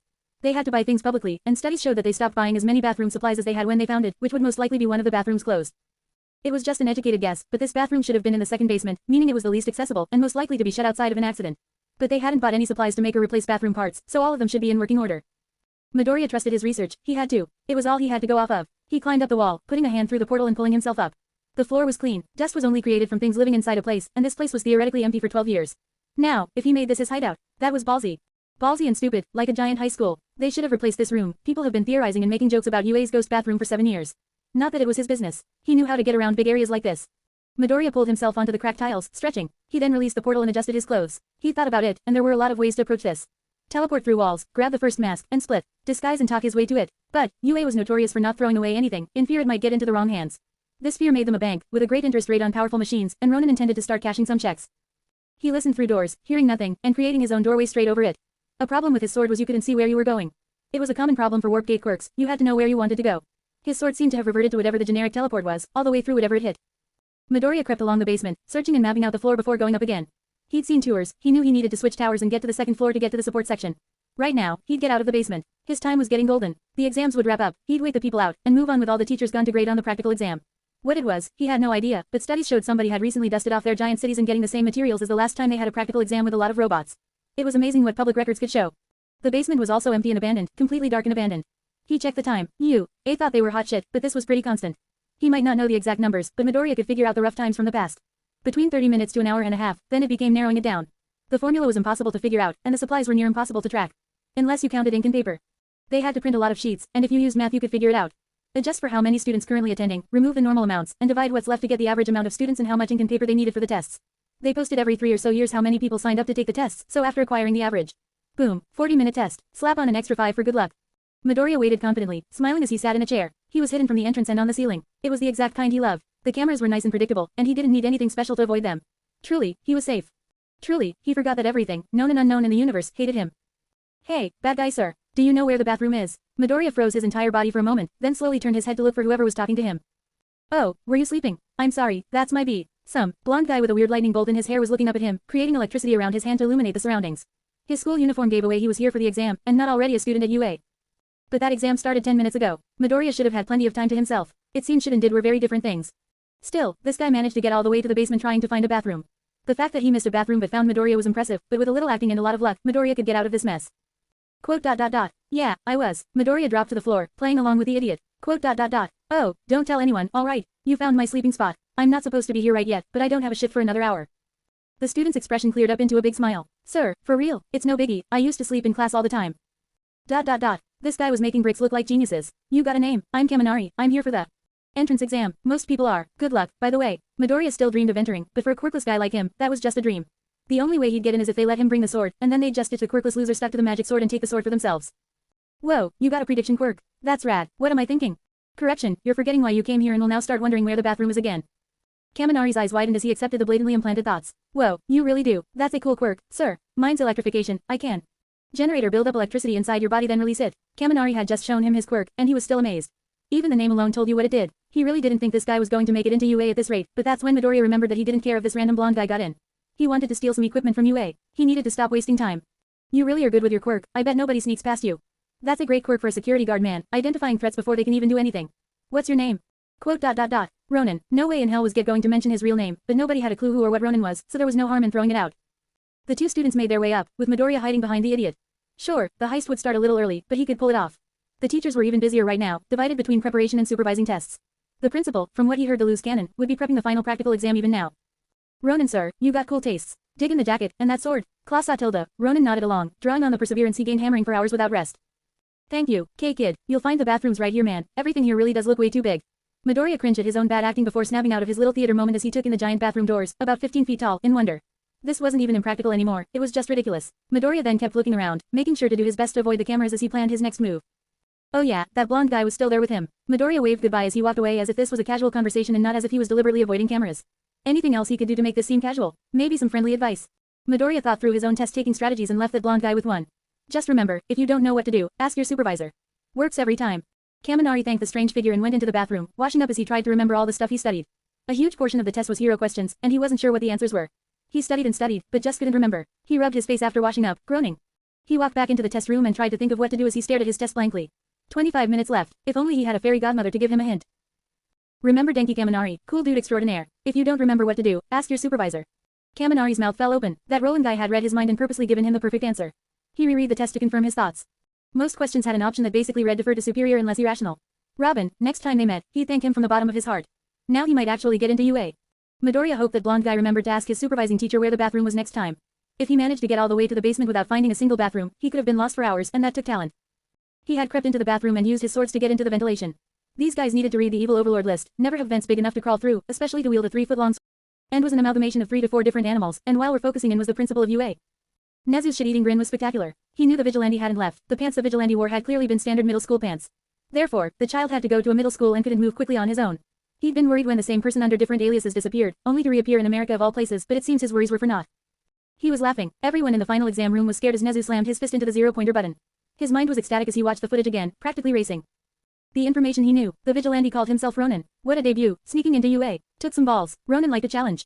Next, Ronin did his research. The entrance he took was probably from the second or first basement since that's where he started and ended. The vents were a clear sign that he knew where he was going. The problem had been that he lost Ronin in there for 10 minutes, they really had to get that fixed. Third, Ronin didn't leave the vents but still got to the storage room second floor. That was where they kept the recent projects, so he was looking for the latest tech that never found a home, but more importantly, there was no conventional way to do what he did in the time he did. He would have had to move through solid surfaces or be extremely quick. The cameras on the robots had given him away, something poor little Ronin wasn't aware had been active. He removed his helmet as he tried on new ones, but he couldn't see his face and he was wearing a hair cap, so no signs of DNA there. He was looking for a new mask, which made sense. His current one was a biking mask that was a little large for his costume and aesthetic. However, he managed to avoid showing how he entered the room. He just climbed down from above the cameras, views, tried a few helmets, and left again like a spider. Centipeder indeed. If only Nezu could move the robots' heads. If he had a controller. Still, he was hooked. Was Ronin a villain, or a vigilante looking to equip himself with the best of the best equipment? Did he like heroes? Did he hate them? MIDNII. Get here on the double, you've got one last vigilante assignment. She actually shrieked at the maniacally laughing mammal. His paw arched as he hacked his own security, forcing cameras to activate. He pointed on screen as students were getting creamed by the zero-pointers in the backdrop. Inside the sewers, barely functioning cameras made out the outline of a figure, armed with a sword. Go meet our newest vigilante, Ronin. Chapter end notes. You're a good human being. Way to go. Trying to keep the intro switched every chapter. Speaking of something different, let's focus on the world's lamest robbery that successfully failed sort of. Play-by-play amigos. Not sure anyone reads these or cares, so I guess it's for me. I like directory commentary. Sewer and metros have been mentioned briefly as possible hideout locations. This is because both heroes and villains know where his old one was, so he needs to get a new one. Right now, his blacksmithing stuff is all in a bag in the forest. His hideout needs to be ventilated for the smoke created from him forging. The sword can create portals from anything, either it or the pseudo-smoke it creates touches, starting with the first object it touched. It does have a maximum range, so it can't just slash down and teleport to the other side of the world. That's how you move the ocean in 10 seconds and destroy an entire country in 20. Kaminari. He exists. Am I saying Kaminari is so stupid he physically wouldn't get in without some outside help, and even then he doesn't really pay attention to it? I dunno, my words not yours. Vent crawling, evil overlord list. Go read it, it's really good. I'll drop a link to a version in the comments, but it's not the original I think. The original wasn't loading on my computer, so I don't know if it's down or just so popular people always have it up and are slowing down the servers. Stealing masks, nabbing goodies, and making sure not to leave behind important parts like the charging cable and paperwork. Remember this when stealing phones, amigos. Oh hey, Nezu's alive. Chapter 29. Chapter 29. Chapter summary. Midoriya has hit his target, UA, and is in the middle of his getaway. Nezu has found him, however, and decided to play with the vigilante by sending Midnight. Chapter notes. See the end of the chapter for notes. There had to be a way to use the sword to move quickly. That's what teleportation was for. He could use it to get through surfaces, but Midoriya wanted to do the usual thing where you hopped into a portal and ended up miles away. He ran through the sewers full blast, now at territory as familiar as the back of his own hand. The smell, the lack of light, he was adjusting to it all. He took corners by running at and kicking off walls, hopped over the sewage like a frog, and never stopped moving. It was a little awkward with his bag and the giant sword, but he could slow down soon. He started listening for a quiet spot to surface. What was that sound coming from the wall? And why did everything suddenly feel more ominous? Ronin pushed off the questionable wall, bracing himself in a corner for a moment. He didn't stand on the ground in case something went wrong there. He'd just take a minute to reorientate himself. The wall exploded, and something moved out from past the shattered pipes. A man in what resembled a mech suit, but was actually part of his body if Midoriya remembered correctly. Or no, it was his fingers, the mech suit was an actual mech suit. This man should be Power Loader, teacher of the support course, and neither Midoriya nor Ronin liked the implications that him being here brought. Quote. I don't see the target, over. You have to say over midnight, otherwise, I don't know if you're done talking or just taking a breath. God, it is bad here. Oh over, he glanced around, muttering. Anyone else got anything? Hello Ronin, the voice was loud enough Ronin could hear it from his hiding spot. Please enjoy this little game of cat and mouse. Wouldn't want you stealing UA secrets to be too easy, would we? Power Loader cranked the volume down, rubbing his ear. I thought we were just chasing a vigilante, what did he steal? Schedules, classified information. Ronin couldn't hear his response, but he didn't really need to. Power Loader stomped his foot. He did what? Midnight won't have a chance to grab this guy. He wasn't sticking around to see what that meant. He scampered away, crawling on the ceiling like a cockroach away from the fuming hero. If there were more heroes, he didn't want to be here any longer than necessary. It just seemed to be 3 heroes. Midnight, Aizawa, and Power Loader. Power Loader had been added presumably because he could move so easily through the sewers. Midoriya only really had to be cautious of Eraserhead. Midnight was, ironically, too tired to be a threat and too disgusted to properly use her quirk. Power Loader couldn't see shit and had been inches from Ronin a few too many times for comfort. But the problem was Eraserhead. That guy looked like he never rested a day in his life. Worse, Midoriya hadn't restocked sand yet. Truly, that was the clincher. The others would force him to stay still, but he always had to hide from Aizawa. If 2 of the heroes met while Ronin was nearby, he might be hosed. Instead, he used his cheat knowledge to do some quick math. Power Loader could only be so reckless because it was their property. When they got off it, he'd be much less eager to smash through walls. Therefore, all he had to do was get off the property, and Midoriya was sure he had a way they wouldn't do. The pretentious pricks. Is he just fucking with US? Midnight fit in pretty well in the sewer because she looked like shit. By her standards, anyway, nobody's here but US. I'd like to argue, but it is something he would do. Aizawa moaned, remember the first goose chase Nezu sent them on to keep them alert. They had spent hours in that forest. On an exam day, Power Loader had up and left and come back without the mech suit, and they were still going. I don't know, the video footage was something he would come up with though. Did you piss in his coffee or something Midnight? No, she huffed, stomping her foot. He's been having me chasing vigilantes for almost a year now, and all I've found is a bunch of losers, a psychopath, and 2 hitmen pretending to be heroes. All we need to do is stand here until Nezu tells us to wrap it up. Aizawa was seriously thinking about trying to take a nap here. There were 2 other pros, they had this. We entered from further down, and there was no one there. This is the only exit out that's still open, so they have to come through. What the fuck is that? Everyone heard something. Footsteps. Well, steps was a small word. It sounded like someone was sprinting at them with no regard for the closed quarters. Quote. You know, I don't recall seeing how big that vigilante was in the video. Midnight hesitantly turned her flashlight towards the noise. It seemed empty, except for the echo of running steps gradually getting closer. Then, right when it would have become visible, it stopped. Quote. Aizawa, you should check it out. Quote. Why me? This is your project, go oversee it. It's your last day too. Midnight huffed. Come on, it's my last day so treat me. You do it. Nobody noticed the large shape moving through the sewage between them as they argued. Midoriya moaned internally, knowing that this would be another 5,000 yen to clean. That place he cleaned his uniform at might have been good at keep secrets, but they were a rip-off. He had to feel the wall, wet and slimy as it was, for an exit before he ran out of breath. At least all his shit was waterproof this time, otherwise, his sword might have electrocuted him. At least he could still activate it probably since the voltage was so low. He slithered up, shaking his head as he slid from sewage to the side, flicking off as much as he could. He was going to take a dip in a river before going home again. Now, he went on his way, reverting to the nearest alley exit and climbing out. Here's hoping whatever dipshit made his new helmet made it watertight. Well, you guys missed him. The 3 could hear Nezu's laugh from their side, and it was not fun. Their moods were all annoyed, but it was going to get worse. Boot, there's a crime in the area, and if you could go help some people that'd be fantastic Tilda, and when you get back we'll show you the footage. Bye Tilda. Midnight was trying her best to crush the communicator but lacked the muscle. Power Loader would have rubbed his face, but he was pretty sure there was something on his hands from digging through the sewers. Aizawa just looked at the information and tried to get this waste of time over with as quickly as possible. Follow up, we'll go to the nearest exit. Aizawa led them back the way they came, to one of the sewer exits. We'll enter from an alley so they don't see us coming. Power Loader, you won't be much help, so just get civilians. I'm going to go to a rooftop and deactivate quirks, and mid. They reached the grate just as Ronin finished crawling out of the sewage, flicking off his arms and starting up the same ladder they wanted. He slowed down, his head turning like a clock hand. They stared each other down for a moment. He wondered why they already left their positions when they should have still been looking for him. They wondered if God was giving them a second chance. Truly, human quirk balance saved his ass. If he wasn't the first to start moving again, they might have gotten him. He bolted straight up while still holding his sword in one hand, an impressive feat according to him. Hey, all 3 shouted at him and charged as he pulled his feet up, pushing the sewer grate off and preparing to bail. Straight into an armed situation. Some villains, some hostages, and some police. He could use the confusion to get away. The heroes were right there, and they legally had to switch to the higher priority target. It's why small-time criminals got so far. Heroes were obligated to overlook them in favor of larger crimes. He looked at the fire escape. He smelled like shit. He wasn't ready for this, and if he did it here he might have to show off his power. Did it really matter if someone else could do it? Quote. Damn it. The police arrived 2 minutes ago. The criminals were on the street, but their firepower had been doing pretty good so far. Problem was, they were 2 blocks from UA and the heroes would eventually arrive. So, they took hostages. Now the police were waiting to get some backup while the villains tried to wrap things up as quickly as possible. Nobody was dead, yet, and in 10 seconds that was about to change. The gun arm pressed into the old man's head. He was saying something, but the fear turned it into gibberish. Don't get offended, this ain't personal. Think of it as helping us out. Something whizzed through the air and a gunshot ran out. The entire arm had moved, a long metal needle embedded in it. The 7 fucking 7, what is this shit? Criminals turned toward the thing that looked like flowing black cloth. There were supposed to be words exchanged, but instead, there were needles. The black wraith never seemed to run out of them, striking everyone at once in a barrage. Gunshots rang out against the twirling ghost, who danced through them, all the while holding a long stick-looking thing in its right. Some things hit, some things didn't, but nothing could stop the creature. Then, the needle stopped and the stick was thrown forward. It struck one of the hostages, moving them out of the way as a villain tried to grab him, presumably to threaten the beast. Then the monster flipped its coattails back and up, hands disappearing for a moment before returning with a pair of sticks. It was only 12 feet from them now, and the bullets were getting harder to avoid. Luckily, some of the idiots started to use quirks instead of guns. The cannibal reformed in his hands as his posture straightened, speaking his first words. Violent style, fourth form, bunny breaker. It stepped forward, swinging its club forward, down and then up in a reverse arc like a golf club swing, into the leading man. The flying club shattered his ankle and flipped his whole body, pushing him off the ground and turning him into a human shield for the monster. Bullets and strikes crashed into the criminal from behind, his supposed allies doing as much and then more than the thing in front of him, its face blank as a new moon and just as dark. But its work wasn't done. For the next criminal, it thrust the cannibal past his head like a rapier, letting the steel knobs brush against his ear as it stayed close to his head. The man had a quirk that seemed to create poisonous nails, by how he held himself and took this seeming misstep toward the monster. As he moved forward, the cannibal turned 90 degrees until it was behind his head like a wall. The creature grabbed the other end of the cannibal as those nails came closer to his chest. They buried into his vest right as the cannibal pulled their heads together, slamming helmet into head. It kept their heads together to drag him around, kneeing the man in the stomach as they moved, positioning its victim between itself and incoming danger, the poor man screaming as it wouldn't let him leave, his own nails digging in and keeping him stuck. Finally, it brought its knee to its ribs, pointing toes at the sky. It lunged forward and let go with its left, front kicking the barely conscious man into his mates and knocking them about. He was down, and the monstrosity seemed unharmed, breaking its club back into two pieces and sliding them back under the jacket. It was almost done. It'd leave the second the heroes showed up. Unfortunately, it looked like he wasn't getting any help anytime soon. One man grabbed a hostage, trying to hold the boy by the shirt. Stop moving or I swear to God he'll. Midoriya grabbed the child by the neck while leaping forward, shoving both child and criminal down into the floor. Its grip on the child then switched to an underarm grip as he yanked the boy to one side, drilling a kick into the falling man. He'll go home safely, how thoughtful.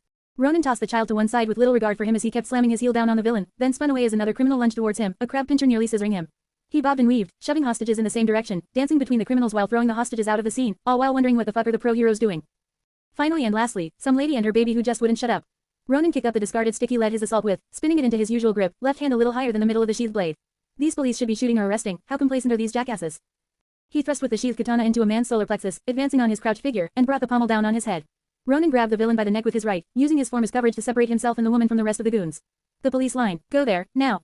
He had to give her a little push, but at last, the final hostage was out of the way. Meaning, adios. Ronin stepped into his body shield, putting him on his back and spinning to build momentum before letting go and lobbing the body at the remaining four villains, decking one squarely in the head with an entire body. The Revenant ran after the body, springing off the body pile to gain momentum and bouncing off like a trampoline onto a signpost. He situated his feet under him and dove for the fire escape, grabbing it with one hand and swinging up, disappearing as the police finally took charge with a few stray bullets his way. He didn't look back and didn't even think about stopping until the buildings were too small to keep running from roof to roof. He slid down one, rolling off the fall and springing back to his feet before hitting the sewers. With a little luck, he'd only be seen on Channel 3 News as a side story. And that, gentlemen, Midnight and Recovery Girl, is why I think we should broadcast Ronin. Nezu tapped the presentation he had whipped up in record time. With the public looking for him, we'll find him much faster, and his image should avoid spiraling out of control like stains. Quote. There's something here I should not like. I don't know what it is, but I don't like it.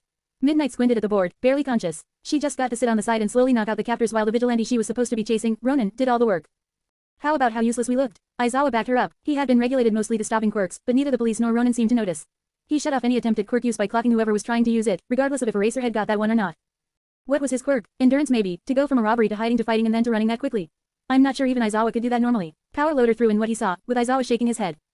His attacks were all either martial arts or adapted martial arts, as weird as his choice of naming was for them.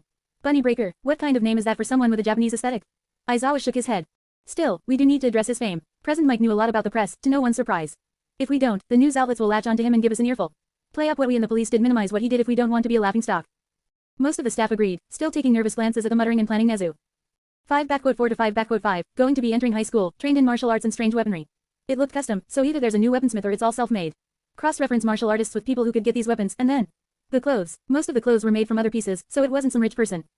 Oh, he'd find that Ronin. Mark his words, he'd find him. Chapter and notes. Short chapter, but today's my Thanksgiving so I'm not going to be online a lot today.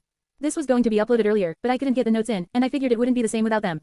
Namely, it'd be better because you wouldn't hear me pretending I know how to write when I keep mixing up write with the action right.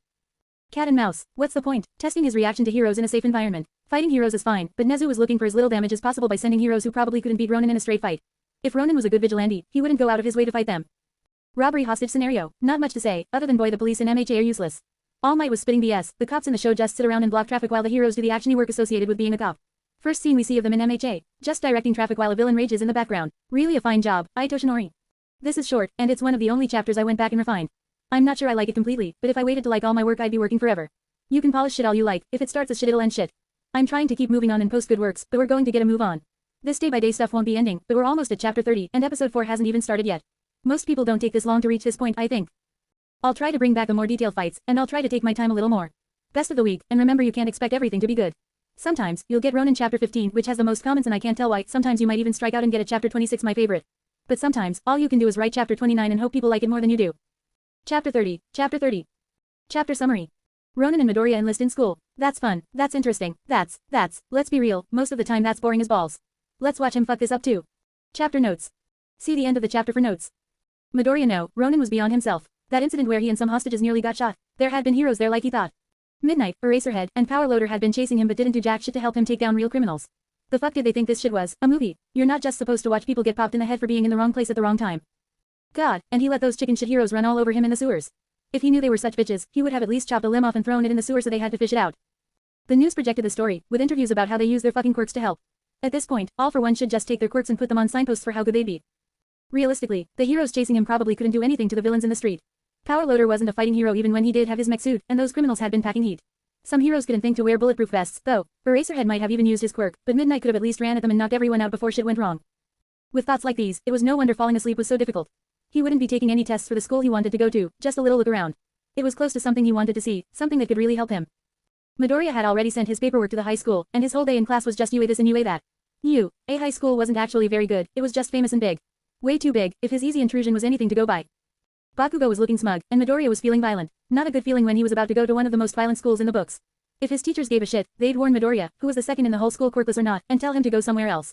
Oh yeah, this place was going to be closing soon if he had to cut it to ribbons himself. Midoriya smiled at the board. He wouldn't just be a model student from now on, he'd be the perfect quirkless gimp. Unnoticeable, unassuming, the kind you wouldn't realize stabbed you until his smile broke through. The school was littered with people smoking regardless of the time. Signs of fighting, signs of drugs, and signs for gangs littered the streets. He looked like a lamb walking into the slaughterhouse. He got to see some real gyarus. It was somewhat surprising to see their multitude of colors for hair, makeup, and outfits. Did make it hard to figure out what the actual uniform was since no one followed it. Next up, delinquents, rowdy people, a mixed-gendered crowd. They looked at him like they were itching to beat the shit out of him, but he walked pretty quick for a guy his size. Seven punks had once played a game of pinball with him as the ball. Midoriya didn't even want to think of what 20 of them would do to him. He didn't even have any weapons to defend himself. Lastly, they were kind of everywhere the reason he came here. Gangsters, the real deal, tattoos and all. This was why he came here, to get easy access to real gangsters. His vigilante activities should be pretty easy if he kept an open ear around them. Ronin smiled like a hungry wolf but Midoriya didn't let it slip out, forcing his face to stay straight and neutral. Not yet. The head of school was clearly excited to get a student with good grades. He looked tired, and clearly mostly dealt with students who couldn't go anywhere else. He'd take a quirkless good student over Bakugo any day, and that's why Midoriya liked him. The teachers. The teachers assured him that not all of the gangsters were students. It was mostly a female profession, but almost everyone here looked like they could and would get you at the drop of a hat. Gave him something to look out for, and these older gangsters and wives of gangsters might have some good information. Although why they became teachers was beyond him. A tour of the campuses on his own. The shadow crept through the mostly abandoned and battered halls, amazed how accurate anime had been for once. This place actually looked like there was a fight every day, and was filthy. How it passed health inspections was beyond him, but that was irrelevant. To Ronin, who'd been born wielding a trash can against a puddle of green shit. It was like home, the streets were his turf, and this was far cozier than that. No heroes to randomly peek through his window and scare him. No big gangs trying to murder each other. Just some dipshit kids, trying to find a place in the world. How could he be scared of that when he was one of them? He chuckled as he looked at the wreck that was supposed to be a bulletin board. So many clubs. The Gigi Club, the Toxin Lover Club. These were just gangs pretending to be clubs. There were a few real ones mixed in, a judo one, Nito, whoever wrote these had some awful handwriting. He wrote everything in his head in notes, returning to thank the head of the school before leaving. Under a month till graduation, he wondered how to spend his time as he spun what looked like a pencil around his fingers, a tricky practice for hours. The thin black needle seemed to multiply into 2, then spread like a fan into 5. Quote. Better start cleaning up this shithole till then, Ronin laughed, sliding the needles away as he moved, always keeping one out to play with. They sat in a big auditorium, with Midoriya feeling spitballs and pencils pegging him in the back of the head almost every second. At this rate, he wouldn't need any supplies when he transferred if he could just make a few notebooks out of the spitballs. They got their little graduating speech, and Ronin resisted the urge to throw a needle right at the principal's stupid neck. Nothing lethal, just painful. He snapped from his darker thoughts as the man finally wrapped this shit up. He had gangs to fight, and armed guards to shop for. The second one had broken 3 days ago, and he couldn't find a reason to put it off anymore. He made a killing off the merchandise he sold. He wasn't rich, but he could buy a cheap car if he invested it all. Ronin and Midoriya didn't have anything to spend the money on. Midoriya was still trying to plan out his next weapon to become what he couldn't think of a name for. An on-the-nose reference, devil arm. Something safe and generic, magic weapon. A little bit weird, a soul eater. That made more sense, cause it had a quirk, which could be considered part of the soul due to the influence or tea it had between personality and quirk. Focus. He cleared his head as he was shoved into a locker. Maybe not focusing was fine too. Midoriya was surprised that the school he was going to, Ishiyama High School, actually did have a uniform. Hardly anyone bought it and even less used it, but Midoriya slipped it on casually, checking himself in the mirror. So his tie was a little wonky, did it really matter? His mom gave him lunch before they exchanged hugs. She'd been worried about him going to a new, even worse school, but he was pretty good at convincing her. His confidence was genuine, which made convincing her much easier alongside the time they spent together. She waved him off as he descended the stairs, Midoriya waving goodbye with a smile. Ronin turned and refocused. He could have gone the violent option, but he didn't want to be on the hero's radar. The best way to do that was to, be a hero fanboy, or a stuck-up prick, maybe both.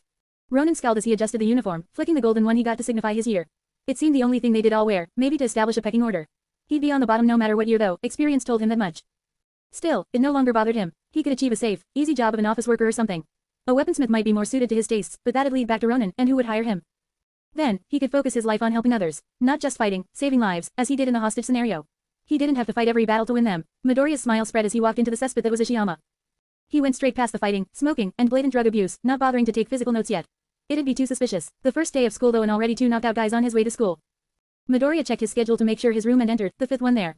No one paid attention to him, so he chose the second to front seat in the middle. By the window is reserved by protagonists and airheads. The row of seats next to that was for love interests. The far wall is for bitchy characters and love rivals. The front row is for nerds, and the back is for the rowdy ones. All of this was partially cliché, but some of it was true, like the front versus back, and the thing about airheads. People who tended to zone out positioned themselves by the window, where they could easily zone out by starting at clouds or birds or something. His seat, second of the 4 rows from the entrance, was the generic forgettable character. Any further forward and he'd be presenting himself, any further back and it was obvious he was hiding. A nice middle ground. Eventually, the fighting and talking got louder as the school building filled up. There was supposed to be an orientation, but the students 2 years ago broke the auditorium and so, no orientation. Midoriya watched hardass, badass, and dumbass alike come through the door until there were 17 of them, the class of 1A. The best Ishiyama had to offer, the shiniest turds in the sewer. There was probably supposed to be more, but somebody decided to skip class.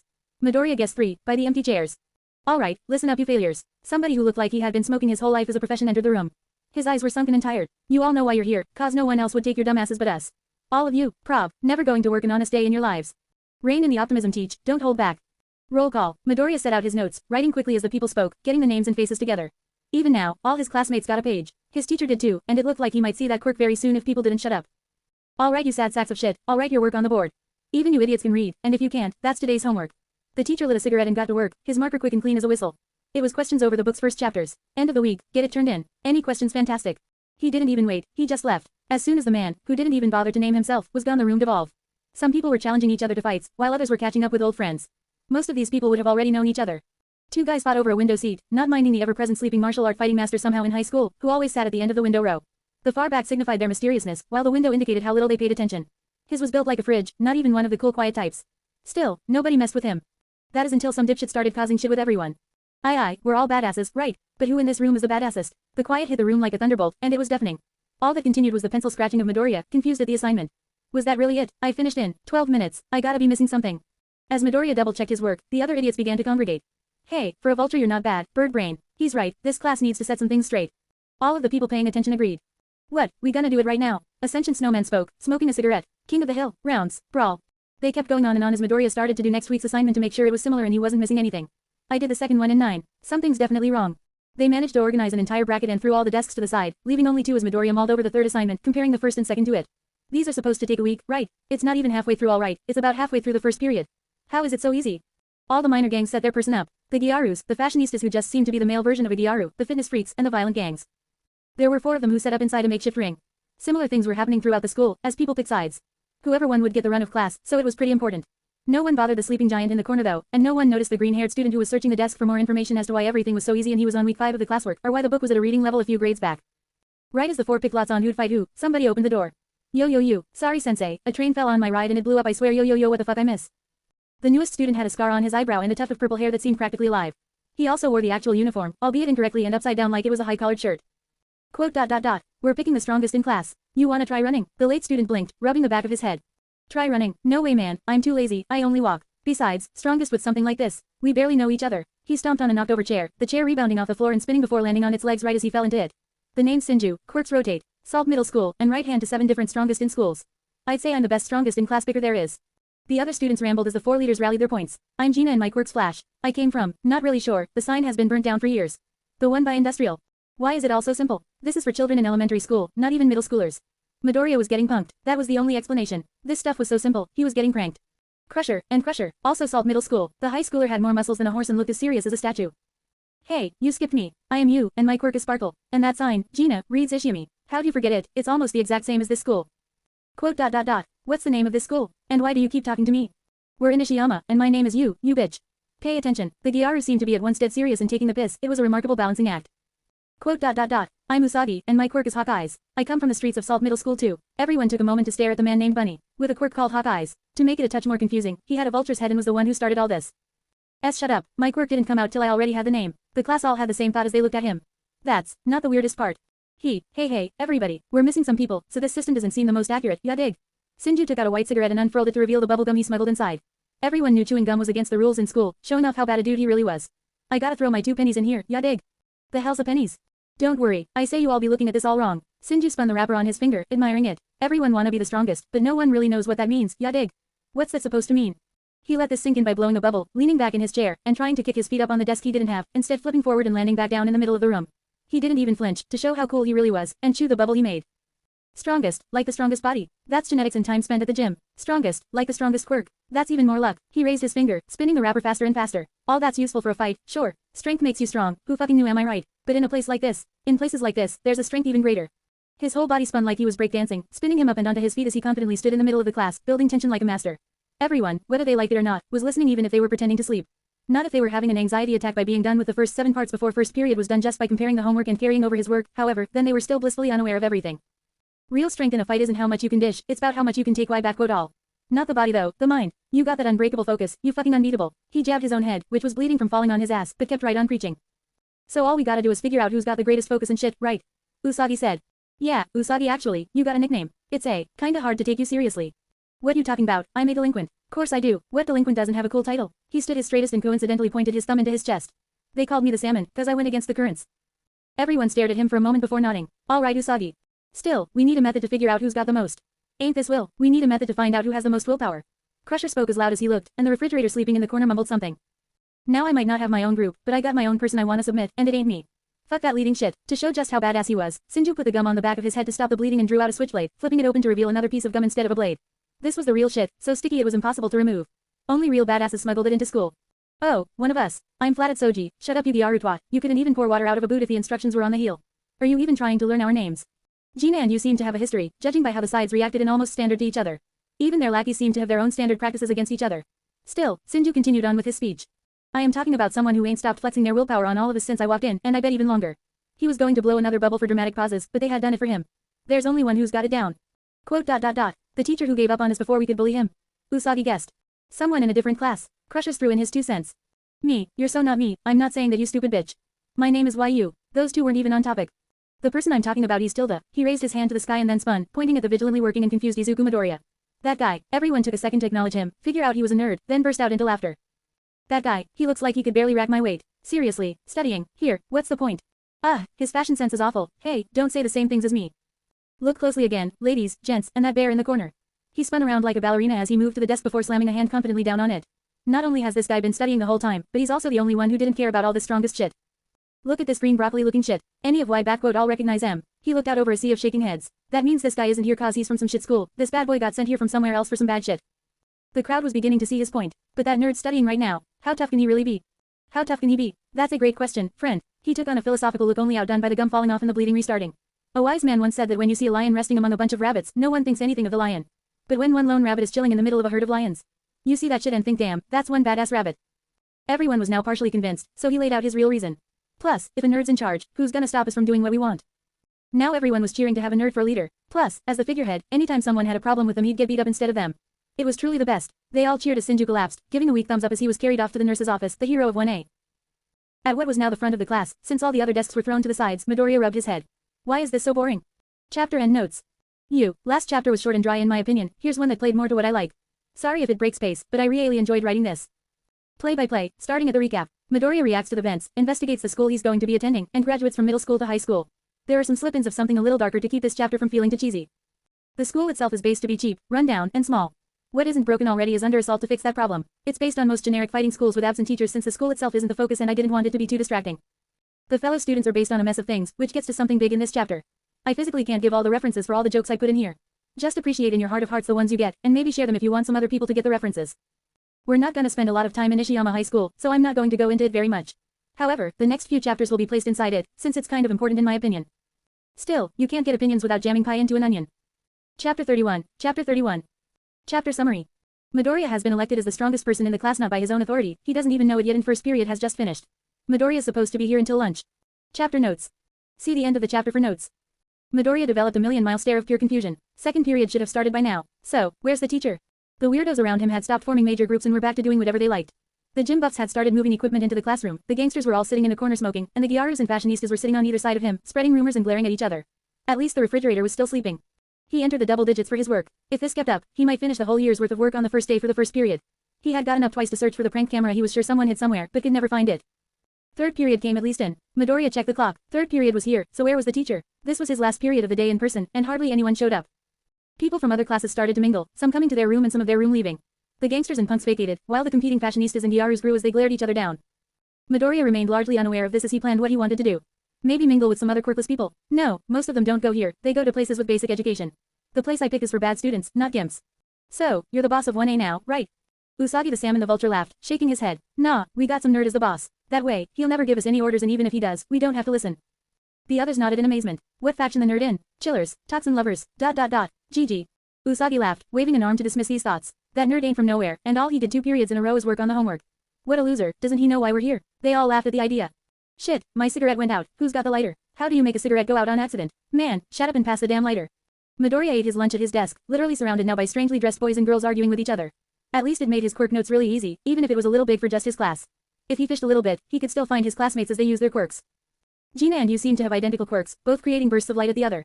Neither party seemed to care about the disturbance they were making, but since the major players were making the fuss behind him, it didn't distract him that much. Do I even know you? Yes, we've been going to the same school for years. Which ones? All of them, you twat. All of what? God damn it. Their conversations always seemed to spiral like that. Midoriya didn't care, opening up his box of celebratory Katsudon. He smiled at it as the fights began to play out, the seemingly stupid-looking groups being much better than fighting than their appearances let on, but they wouldn't be here otherwise.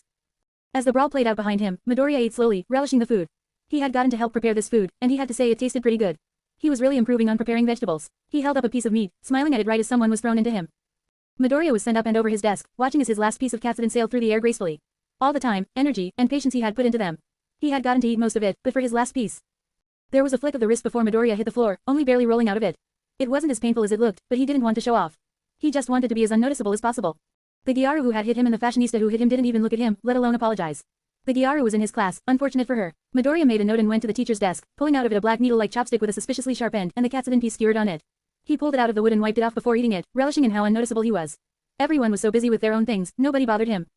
He checked the clock and gathered his things, leaving with a song in his heart. He had more research to do, and weapons to create.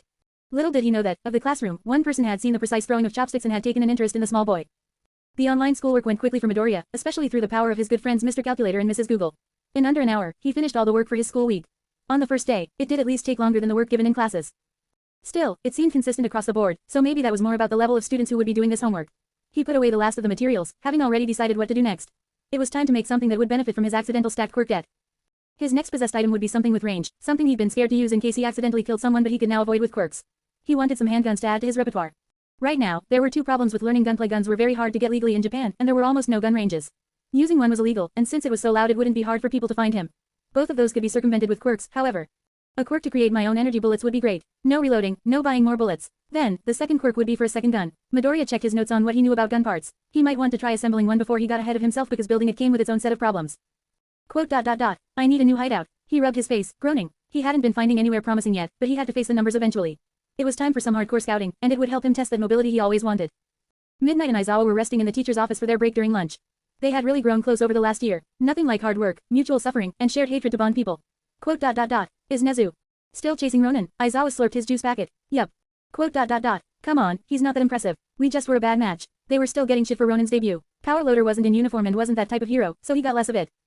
It's starting to feel a little weird. He's more interested in that vigilante than the new big 3. Have you seen Mirio? Yeah, he's made a lot of progress in the stripping department. She snickered at the memory of his most recent fight. He's doing a lot better though, for real. Oh, the class. Worst I got, a psychopath with too much power, a pervert, and Endeavor's kid. He scoffed, muttering, would have failed the overconfident brat if he hadn't kept getting in the top 3, so now I have to turn that mess into a real hero. Hey, no getting rid of your entire class this year. She smirked, as she now looked a lot better. It had only been a month, but she looked miles better. No longer tired, her skin and hair condition improved, according to her at least. Aizawa had learned long ago to nod and not comment. Whatever, it's just the start. I've got someone practically mute who wants to be a rescue hero, a girl who broke her legs in the entrance exam, and 2 complete idiots. I'd be sure one of them cheated to get past the entrance exam if I didn't know they were so dumb they wouldn't think of it. Another slurp and he was out of juice. The empty packet of juice was lobbed in the vague direction of the trash can before another rose to take its place from within his sleeping bag. Hello there my favorite little heroes Tilda. Both froze, their heads turning mechanically. You wouldn't be talking negatively of the students who haven't been here for less than a day, would you? It was the monster himself, Principal Nezu. He was smiling widely. You wouldn't be needing more work, would you too? I would love a few extra hands on my investigation, Tilda.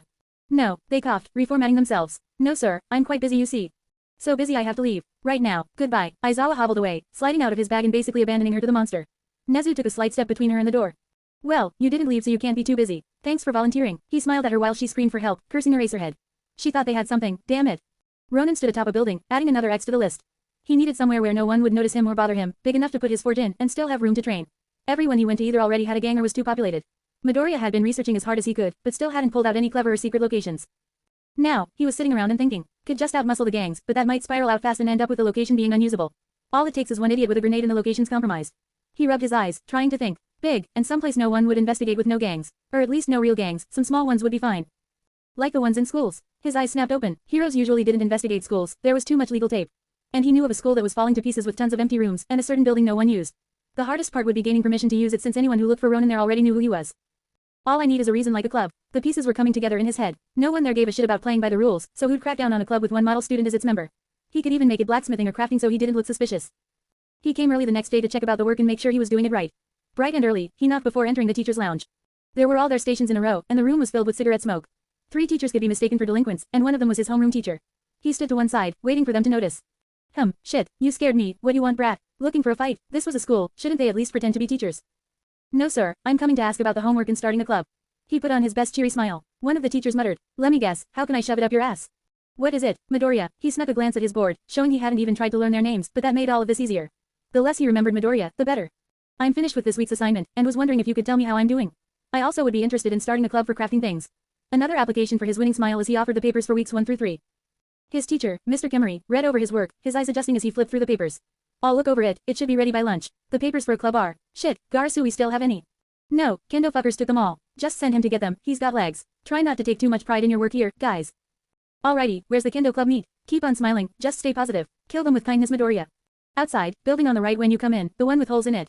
MRSMs, she didn't have a wedding ring, but he wasn't sure which and didn't want to pry. Garasu pointed with her cigarette, then breathed out another fume. Alright, thank you for your time senseis. He left with a quick bow, amazed at just how pure shit this place was. He should have thought of this sooner, practically no one would bother him because everyone here didn't give a shit. There was the sound of people drilling inside, and it warmed his heart. He did that on rooftops these days. If he didn't want to associate himself with any real swordsmanship that could trace him to a location, he would have signed up. These were the people who actually knew swordsmanship, unlike himself who just copied a few moves so far. His Iijutsu was his strong suit, but Iijutsu and Kenjutsu were different martial arts. He entered the room just in time to see the ending of the brawl between the Judo Club and the Kendo Club. The Kendo members were using metal pipes instead of practice swords, and some of the Judo members were carrying very non-legal martial art weapons. Midoriya stood in the doorway for a moment, checking the sign to make sure he was at the right place, then went inside. In the end, the sides broke, swearing at each other and bolting. Midoriya had been searching for the supposed papers as the groups mopped themselves up, checking for injuries. This wasn't a school, it was a miniature version of the streets. So, we ain't looking so hot, Fairy said, a whopping 3 feet tall. He was the leader of the Kendo Club, even if he had to stand on a chair to be seen by everyone. He was the best one here with a sword back when this club had swords. All our shit is broken, and what's the budget kinky? Quote. Throwing in the 300 yen we found this morning, 315 yen to replace. 15 broken Shinai Kendo swords and 7 uniforms. His sister looked over the papers, then noticed a random green kid snooping around. His uniform said first year. What do you think you're doing in our turf freshie? Everyone looked at Midoriya, who hadn't stopped looking for the papers. Sensei Garasu mentioned you had the forums for starting a club. Can I have one please? Everyone took a moment, then burst out laughing. The shrimp didn't seem to have any big muscles by how baggy his clothes were, and shaky stance. I'd normally tell you to join our group, but I don't think you'd last initiation. Fairy laughed, despite being smaller than the freshman. Beat it shrimp, I don't have the time to waste on you. You need training swords right? I want to make a crafts club. If I get my club, I can make you guys some swords. Well it looks like we can waste a little time on you. Kinky, find those papers. The entire club shifted as they found a mostly clean paper with barely any scribbles on it. Midoriya exchanged bows and left, settling in for first period as he knocked out the paperwork for his club. Mr. Kemery came in, doing a quick roll call. There were still only 3 students missing, and he eyed the kid from earlier who was filling out papers. Where did he think he was? A real school? At least he was better than the rest of these failed abortions. They just would not shut the fuck up. He snarled slightly, then left after roll call. Fuck if he was putting up with this shit. Midoriya quickly wrote up a paper asking for the homework for his 2nd and 3rd hours, since so far he hadn't received anything, then focused back on the club papers he picked up from the Kendo students. Clubs required at least 3 people to form, so he wrote down his own name then 2 fake ones and he was good to go. Not like anyone would ever check anyway, and when pressed he said he got 2 others to sign in and say they chose the fake names. With Deku and Kachan as his partners in crime, he endured the shitshow that was his classes, always glad for an opportunity to practice his concentration. Gina and you were arguing again, and up in each other's faces. Something about the importance of buttons, and if you should leave the 2nd or 3rd button undone. Quote. Hey, you two. The voice was quiet yet deep, and from somewhere below their heads. They both twisted and shouted, wah, oh. The person trying to talk to them was the human wall, still trying to sleep in the back of the class. That green-haired kid has some papers on his desk. Find out what they are. She stood up to her full 7-foot height, glaring them down from beneath a mess of tangled knotted hair. You got that. She activated her quirk, causing black smoke to rise and the two cowed to her and ran away. She adjusted her pants as she sat down, trying to go comfortable as they came back. He's got a C club for him, sir. They spoke in unison, and she closed her eyes, releasing her quirk as the black drifted into nothing. She needed to keep an eye on that needle thrower, but she drifted to sleep before she could finish that thought. Midoriya turned it in, including the room he wanted. He didn't need a teacher to host it, just an open room and the members. No budget, but what was he expecting? He walked off to the room he selected in the off-building, looking at the junk littered around the room. Peeling paint, missing sections of the ceiling, and the lights didn't work. He tapped the cracked tile floor, smiling. Just like our second home. He wondered how much he should patch this place up, thinking that at best it'd be 3 years. Making sure it was a little secure by fixing it up wasn't that much of a lost cause. He used the internet to find how to clean up the walls but settled for sorting through all the junk for today. A broom and dustbin cleaned the trash and cigarettes off the floor, and he opened what windows still worked to get some air. Boxes were opened and sorted, taped shut, and stacked. Soon, the room looked passable to stay in instead of a health hazard. He took a rag and some soapy water, cleaning the spit and other stains off the floor. All in all, just this took 4 hours. It was a good workout. Midoriya hit the road, picking up some spackling and paint to cover the cracked walls on the way.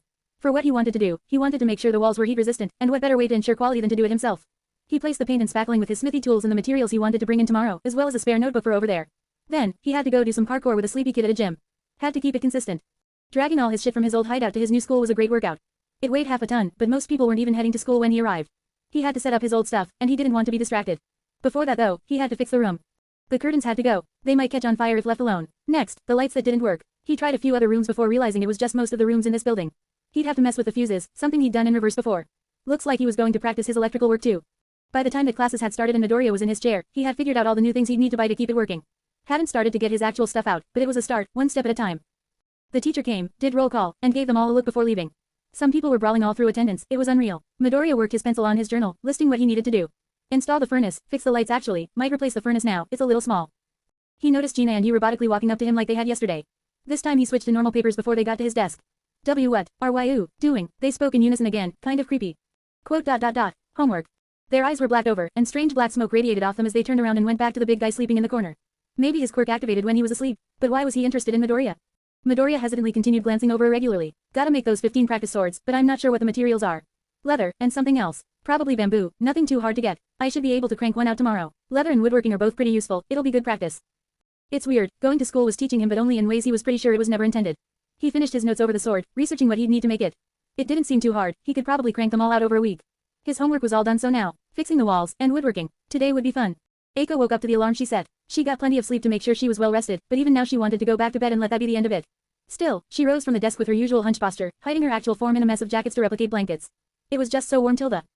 No, she needed to talk to. What was his name? Needle guy. What did he look like again? She lumbered past her classmates, who talking about titles or something. All of your titles suck ass. The salmon, fisherman, second best delivery boy. What is this? Pussy Patrol. Why can't you be like Ack? He pointed to Eiko, who stopped to listen in. Even hunched, she was 6.5 feet tall. She blamed her quirk, Boogeyman. Ack's a real man. His title's automatic winner of fights. The others marveled at Eiko, who groaned at the mispronunciation of her name. Technically, it was right, since when she'd been born everyone in the room had screamed as she activated her quirk, making her original name just Ack. But that was dumb, like that title. She never got in a fight. The only reason she got the title is everyone gave up when she stood up. She muttered under her breath, in a bad mood again and just wanting to go back to sleep. She remembered something about cats and a war on hot dogs, it seemed kind of funny. She'd rather be there than here, about to confront someone who might actually be a trained killer with that throw. Aye, you heard about 1A. Got some nerd for a leader. Yeah, must be pretty shit if a nerd's in charge. Let's go fuck him up. The small groups went straight for classroom 1A, laughing as they went to open the door. Eiko worked up her courage, stepped out into the hallway boldly, accidentally knocking the doorway cleanly out. She looked down at it, and the people in front of her, embarrassed. She knew she should have just gone back to sleep, not bothered with any of this. These people were way too scary. Just look how many of them there were. There was like 5. 5 against 1. That's scary. Her barely visible face tensed under a mess of hair. Are you looking for something? She huffed at herself. Obviously, they were looking for something. She was supposed to say someone. How many times could she put her foot in her mouth? The delinquents looked up at the giant man practically snarling in front of him, the door in his hand partially crushed, and bowed. Not at all, senpai, have a good day. They bolted away, leaving Eiko alone. They weren't looking for someone. They were actually kind of polite. And a lot nicer than I thought. Maybe I need to be less dreary. Focus on the positive, and go sort this all out with Needle, guy whatever his name is. Eiko composed herself and walked into the hallway, smiling a little under the mess of hair. Quote ... Where's his club again? Chapter and notes. Yu-yos are harder to use than I thought. I'm really uncoordinated, so getting them to come back up feels nearly impossible.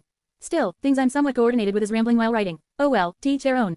Midoriya briefly decides who he'll try to associate with, before realizing this place isn't great for finding friends and sort of gives up, instead using the school as a legal hideout since the documentation is so bad it's nearly impossible to track.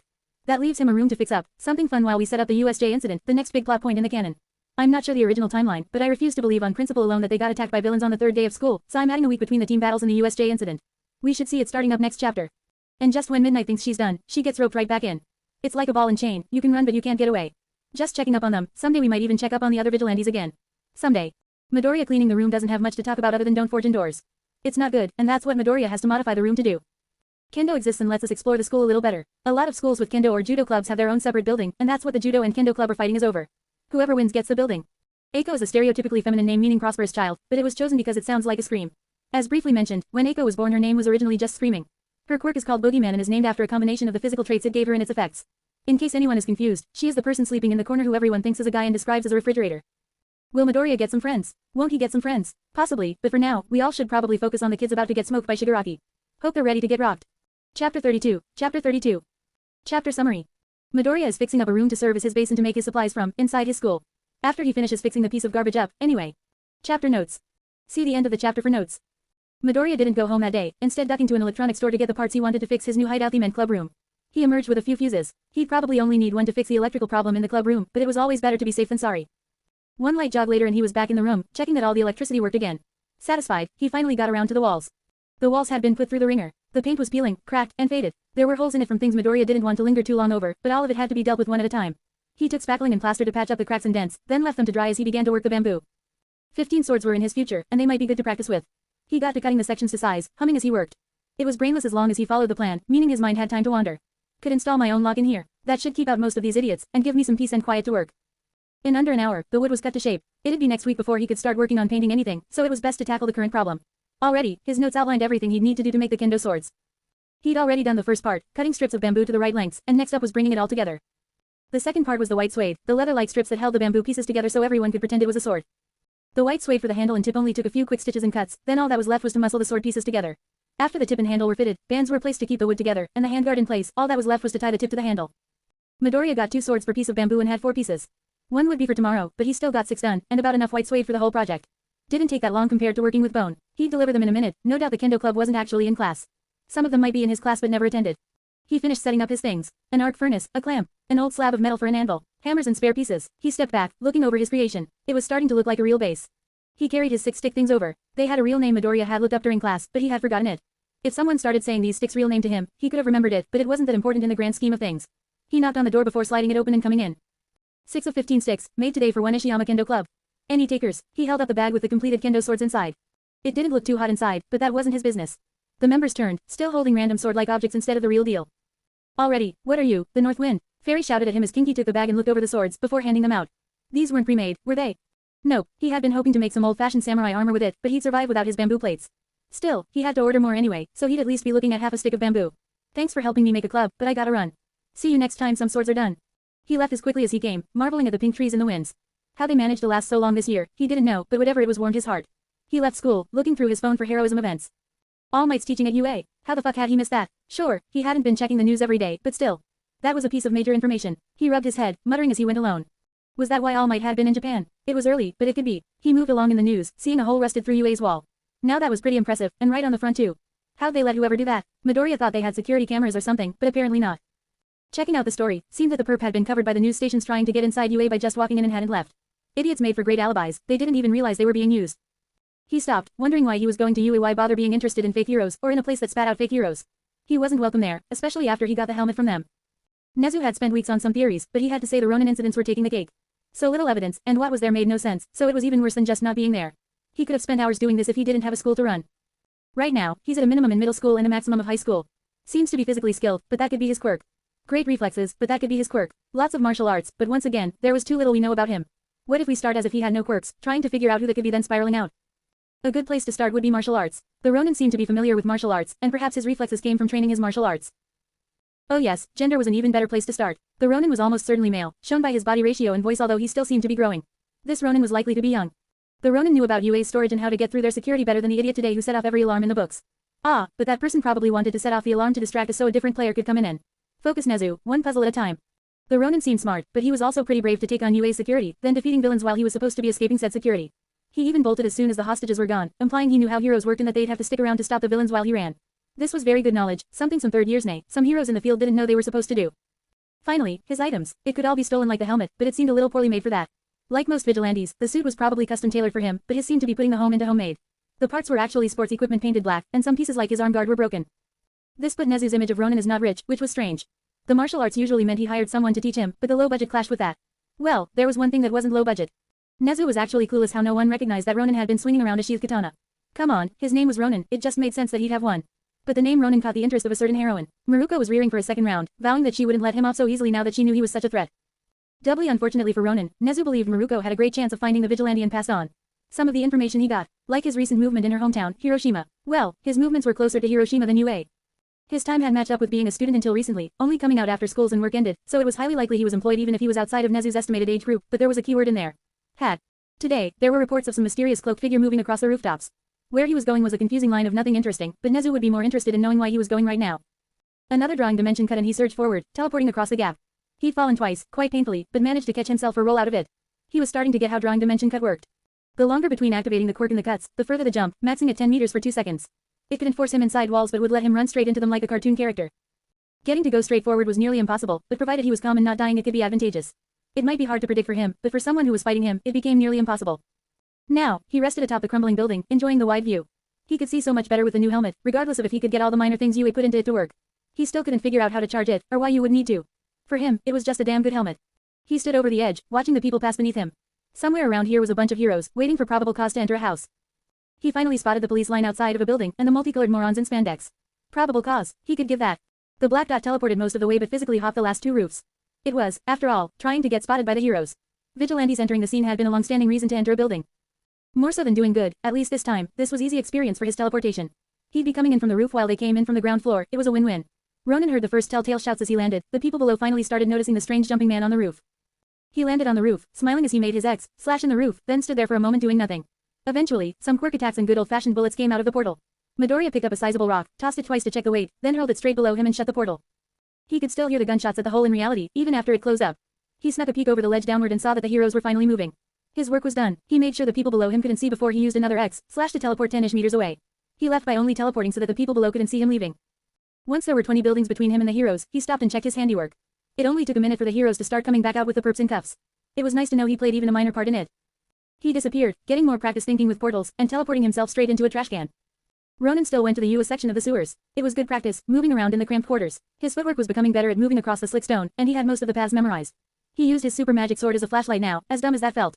A sword that could cut anything in half. Used as a glowstick because he hadn't thought to put a flashlight in his vigilante costume. Over 50% of underground heroes swore by them, and he didn't even think about getting one. Rookie mistakes, he was making rookie mistakes here. He leapt from the sewer into an alley, then kept his momentum and took a step off a wall, kicking off to hit his favorite alley feature, the fire escape. He had to monkey bars his way to the edge so he could pull himself up, but he still got there up at the end. A little more climbing and he was on the top of the roof. He stretched as he looked at the sunset. 3 crimes today, not bad. The crime rate was definitely decreasing with All Might's arrival. Even if he hated the guy, he had to pay his respects. Ronin checked his phone again, then put it under his vest to ensure it wouldn't go flying while he was flying around like he was on smack. The hero posts were a vigilante's best friend, especially one who abided by the 3 principles of good heroism. Solid intel gathering, good movement to get around, and a takedown method. He had been patching up his method of teleporting and was eager to try something bigger. He had climbed up here for the view, and to check that the escaping car was going the same pace and direction. He teleported down most of the way, landing roughly in the trash. Going up and down was still a mixed bag, but that was fine. Just meant he didn't have enough experience yet. He walked into the street with his sword drawn, creating a giant X that slightly leaned toward the right. Then, he had to manually climb back up again and wait. The red car came bustling down the street right on cue. They were going way over the speed limit, so Ronin was pretty sure they were the people he was looking for, and that was cemented by the sound of sirens getting closer. He kept the portal open, although in daylight and set against the setting sun it was practically invisible. The car went into it, teleporting only 3 meters forward and to the right, making them swerve into a light pole. Midoriya snickered and went to close the portal, but it was already gone. Maybe the mass going through drains more power. The size of the portal itself. Momentum. ... Whatever it was, more tests would reveal it.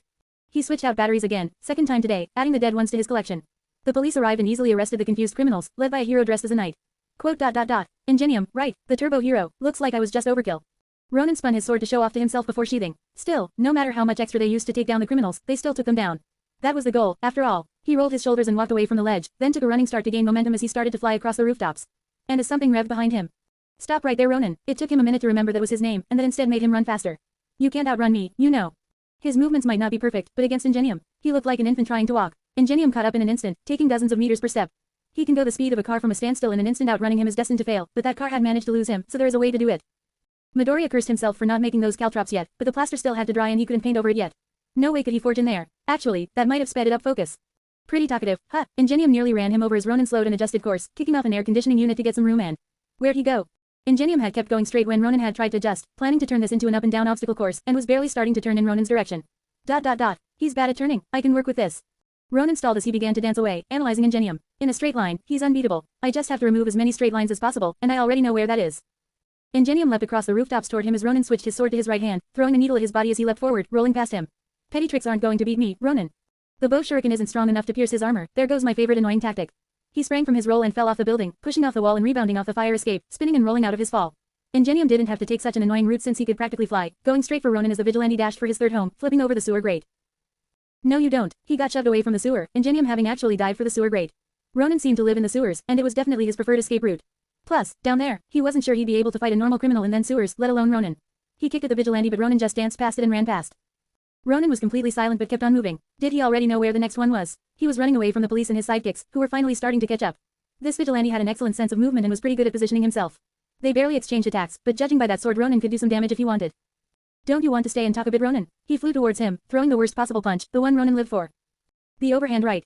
Ronin barely glanced backward before stopping and ditching the sword, jutting backward into Ingenium. Both arms grabbed his and pulled downward, swinging him headfirst into the concrete. His own weightlessness made the throw easier, and pushed him into the ground, making him bounce off like a ball. Quote. Why does no one learn actual martial arts these days? Ronin was talking, he actually said something. He kicked his sword up off the ground, something he thought would be cool, so he spent a couple of hours practicing, only dropping it off the building 7 times and caught it without looking in his left hand, walking back toward the sewers as Ingenium got up. He charged right as Ronin tucked his limbs away and slipped into the sewers, and the sidekicks arrived a little too late. Ingenium, sir, who are you chasing? Should we give chase too? His sidekicks looked to him to guide them. He sighed, slowing down. Ronin's in the sewers, and we need to give chase. Get the sidekicks with good maneuverability to come here, but I don't like our odds. Not even UA could catch him in the sewers, and every second he spent here God knows how far ahead Ronin got. Ronin might dance across the rooftops, but he could actually fly across these sewers. His portals could move him 10 meters, or down most of the average straight section. He could go 10, 20 seconds even without touching the ground with his portals. Midoriya was breathing heavily. That was Ingenium. He met Ingenium. He exchanged words with Ingenium. Should he write about this on the forum Focus? Ronin refocused, exiting at his favorite school. He slid along the empty grounds, changed clothes, and booked it back home. He'd only stay up an extra 30 minutes fantasizing and reliving this moment. Maybe 40. Friday rolled around, and Midoriya was only 3 away from finishing the swords. He just had to put them together and string them up. He massaged his shoulder. Ronin was giving him plenty of practice rolling. It was like Vigilantism was a From Software game from the 2000s. He'd been taking falls from 20 feet, constantly. His portal jumps usually left him about that high even after teleporting. His pencil ran circles around his paper. He had turned in work for all his classes, and everything here was going smoothly. Nobody talked to him here and he talked to nobody. Sure, there was a giant sense of impending doom as the sleeping monster in the back of class stared daggers at him like he wanted to rip Midoriya in half, but compared to the vigilante work it was just mildly confusing. His main thought was that, like most people, he wanted to see All Might. For very different reasons than most people, sure, but he still wanted to see him. He wanted to see what the hypocrite did, how he taught class, how he dealt with people who could be real heroes. Was it petty? Immensely. A stupid idea? The dumbest he's had since he decided becoming a vigilante was a good career choice. Was he going to do it? Well, he was sure going to plan it. The finances pointed that they had refueled the buses today, but hadn't gone anywhere. That meant the trip either happened on the weekend or next week. He could take a few guesses since while the schedule wasn't known it could be predicted. UA only owned so many random things that they took a bus to get to. The stadium made no sense, the unforeseen simulation joint was a little early but plausible, and most of the other places were hero agencies that were far too early to go to. The big question was would All Might's class be held there? He taught his class to one class every week, changing which class every day so everyone got one class throughout the week with him according to the news, anyway. However accurate that was. All Might's class happened after lunch, so it was possible for him to make it Monday if he legged it. Then, if they had the buses, he'd hitch a ride. If they didn't, he'd just creep around till he did. He wasn't going to do anything physical, or make any accusations. He just wanted a peek. So he said. Chapter and notes. Yeet mosquito, what's on fire, it's my feet. It's painful, please get water. This chapter was supposed to get sent out last night, but once again I thought notes were too important to skip. Glad I did, I could change some things that weren't exactly standard garbage, to the average level of trash. Trying to keep this low power, and our boy on the defensive. Kendo sword making, I really thought it took more pieces than 4 to make a sword. Apparently not, also thought the grip and tip were leather. That was strike 2, I thought bamboo was small and thin, and that was when I went out. You seen the bamboo they use to make kendo swords? They're huge. Briefly mentioning the second UA breach and show what Nezu knows about Ronin and what he thinks he knows. Just a quick checkup with the canon and still no words about the Hero Academy in My Hero Academy. Getting in that practice with the teleport function, and a better explanation of how it works when it doesn't hit a person. Getting to use the mobility part of a mobility quirk. A brief time skip, and some evidence that our little vigilante is constantly working even if it's not written. Ronin does patrol almost every day while he's waiting to make his weapons, which he'll do next chapter. The handguns currently don't have a name, but hopefully will soon. I don't intend to name them for a while, so that way I can actually listen to the comments and take suggestions for once. Fighting Ingenium is actually not that difficult, but running away from him is a nightmare. He can float, go as fast as a car, and his only weakness is he's bad at turns. In other words, if Ronin managed to get into the sewers he'd be home free. Midoriya shows that he still's got some fanboy in him yet, and mentions a certain place that certain things will happen in, all for him to get some closure on his obsession with the man who broke his dreams. Not a very funny ending, but we can't all be as funny as my face looks. Chapter 33. Chapter summary. Midoriya has plans to get into UA during one of their outings to watch the man who crushed his dreams and see if he improved at all. Before he does that, he has some weapons to make. Chapter notes. See the end of the chapter for notes. Midoriya looked at all for one's request, an odd one. A vest, a little far from his comfort zone, but it could be done. The specs probably meant it was for Kurogiri, by the size. All the materials were provided again and dropped off at the golf course. He spent Friday night figuring out how to make the thing, with all the stitching. He had his own set of needles he bought cheap for his own sewing, and he did a little, but this was going to be a much harder project. No work was done on Friday for the projects, but at the crack of dawn, he rose and began to hammer out the details. Double lining, buttons, functioning pockets, inside pockets. The way the buttons went in, the technique behind making sure the collared bit folded over in the right spot. All of it was hard work, but Midoriya pressed onward. He didn't leave his room the whole day. The biggest problem was rigging up the electrical parts. Where to put it? He went for where you would put a phone inside a jacket, between the linings. The dial was a clicker, and it would be finished after he got the quirk into it. The inside layer would be the one with the quirk, but how it would have a quirk or what the cloth really was he had no idea and cared even less to find out. After spending most of the day doing that, he took apart the gun he had hidden in his room, for fear of it being found and linked back to him shooting Mao. Those fears had lessened with time but never disappeared. He had to watch a few videos and read a few blogs to learn how to do. Thank God he knew English or it might have actually been impossible. 10 reassemblies later, it was all in pieces again. Took a few tries and he wasn't sure it'd work right, but he intended to melt this to slag tomorrow in the arc furnace and use a different gun to create his custom pistol. For now, he had to pick a piece to get the quirk. He could electrocute most of the thing so long as he changed the grip, and he could replace the clips with 9Bs. The part he settled on was the barrel. The quirk could be set to activate, and with only one hole to push out of would be very focused. At close range, it could be more like a shotgun since there was no bullet actually being fired but pure energy. The drop-off rate would be much higher, but he could live with that. He wouldn't have the time to forge it, so he'd need to just bring a piece of metal. He could craft it to shape hell. He could bring a second piece of metal for the second, that way he could wait. Why couldn't he just use one piece of metal? If he could the piece of metal in two, both parts would have the quirk, so all he needed to do was rig them both up to work. Midoriya dragged out his notes and began to scribble furiously, making some of those plans everyone always thought he was. Tomorrow, he'd get within 100 points of his mom. He'd feed the ducks, and by God himself, he was going to make some cool-ass guns. So he was 150 points behind his mom. Aries. He didn't care, he didn't even care. He cared immensely. He showed up and bowed the threatening man, getting the quirk for the jacket and finishing it off. As he worked, he put up a light conversation. The #1 heroes at UA is a teacher. Does that make it easier or worse for you, since he's stuck indoors more than ever? If he managed to focus on one thing, Ronin, crime would no longer exist. All Might has the attention span and patience of a flea. All for One was looking at what he wrote the request in is, thinking over the possible quirks he had that would suit what Ronin asked of him. Why? Tomorrow, I'm going to go see him. Ronin adjusted the voltage, watching a strange color spread across the entire vest, assumed it was working, and turned it off. Well, tomorrow a class will be going on a field trip, and I think he'll be one of the teachers in it. Their constant bragging made it easy to try and guess their schedule, and soon it should be time to break out the unforeseen simulation joint where they practice their rescue missions. I'll just sneak along, Ronin added, finishing the sewing on the vest. I want to see how good he is as a teacher. I don't like him, but he's a great hero. I just want to see how he treats other people who can become heroes. There was an intimidating aura rising from All for One. I see. Apparently, he really hated All Might. He held up the piece of metal Midoriya brought in. The quirk I'll give these is called Air Bullet. The spin of the bullets takes a second to create, but for a few seconds, it can't be manipulated by other air quirks. If you see anything you find of interest while there, you should remember to do what you want to. Being under no one's control is the greatest power of a vigilante. He handed back Midoriya the metal spine. I look forward to seeing what you create, although I still seem to owe you a quirk. Perhaps next time, we shall leave with our debts even and accounts squared. Ronin bowed and left through Kurogiri. He closed the portal and turned to All for One. Did you ever intend for Shigaraki to succeed in this attack? Not really. He needs to experience failure, and with Ronin there it should be challenging. Ronin can serve as a nice buffer in case anything goes outside of predictions, helping whichever side needs it. Shigaraki must learn firsthand the power of failure. You're just upset about the hero thing. You're goddamn right I'm upset about the hero thing. That quirkless bitch has the balls to tell my son he can't be a hero. I hope Ronin shoots his eyes out, the bastard. What, did his ego get so big he forgot he was quirkless before that bitch came along and gave him free superpowers? He didn't earn shit, and my son is out here fighting for power tooth and nail. Calm down sir, you're going to kill both of us. Kurogiri shook his head. The passion that made All for One so driven could drive him in circles sometimes. All for One did calm down, eventually. Well, we shall see. I do suspect the Nomu incapable of killing All Might, but there's no doubt it will weaken him, and that in and of itself will be useful. Kurogiri nodded and bowed, then teleported back to the bar. Then he started making requests for more video game controllers and suspecting that things might go as All for One predicted a little too well. He had pressed and hallowed the metal, ensuring that it was straight and smooth wrapped around the makeshift horn. Was a little hard to get the size right, but too much was better than too little. It was a little big on the outside when he said about adding the outcrops that would end up locking the piece in place. When he was blatantly ripping off a design, he liked to keep the real version in front of him. It made for easy comparison, and he had two different ones to compare it to since he was rebuilding two guns. The two barrels were almost identical and gave him an idea of where there was leeway and where there was not. The inside of the barrels was extremely smooth since he opted to create it by driving another piece of metal into the metal, then knock out the piercing metal. This was repeated until the metal was entirely pierced, and the hole was the desired size. Midoriya used a spinning drill to get the rifling effect for the wind, scraping out the iron dust after. The outside of the barrel was sanded into shape along with the locking mechanism. Midoriya didn't stop tweaking it until it could fit into either gun, ensuring the best fit and quality. Usually, a barrel had to be steel for it to take the pressures a barrel would create. By this was spine iron from a living metal creature, and iron couldn't be made this hard or dense by normal methods. It was no grade of steel, but it wasn't going to be dealing with things like that. Although, if he fitted it to work with bullets, the impact of the gun would be increased greatly. For now, he finished installing the pieces he wanted. The other parts were kept in place but coated with the possessed metal. Bodies were usually resistant to attacks from their own quirk, so it stood to reason to possessed iron dust replacing minor bits he shaved off inside the gun would be resistant to the air bullets while protecting the gun from being torn apart from the inside out. Lastly was 2 ammo magazines to get it to work. He still wanted the gun to be able to be taken apart, a major hindrance to most of what he wanted to do. Otherwise, just solder in some wires and make it replaceable by changing the magazine. Instead, he had to very carefully and slowly rig it all up, and he couldn't even check it the first time. He had to go and modify the magazine too so he could safely test it, and after 4 retakes he got everything to connect properly. From there, he adjusted the voltage twice. Once would be a quick, holding the trigger for shots like an automatic weapon as the voltage went up and down. The second was semi-automatic, but a charged shot. Instead of holding it down firing more, it charged a larger bullet. Midoriya didn't go very far with it right now, not wanting to blow up the gun he spent 4 hours making, but it was at least 10 times as powerful as the standard shot, which was about twice as powerful as the automatic shot. The second one went faster, with only one redo. Then, he fitted up the magazines to become resistant to the wind bullets and put a layer of protection between the batteries and the bullets they made. He had already damaged one and it had to be ditched. 5 hours of work into making 2 more possessed items, a set of twin pistols.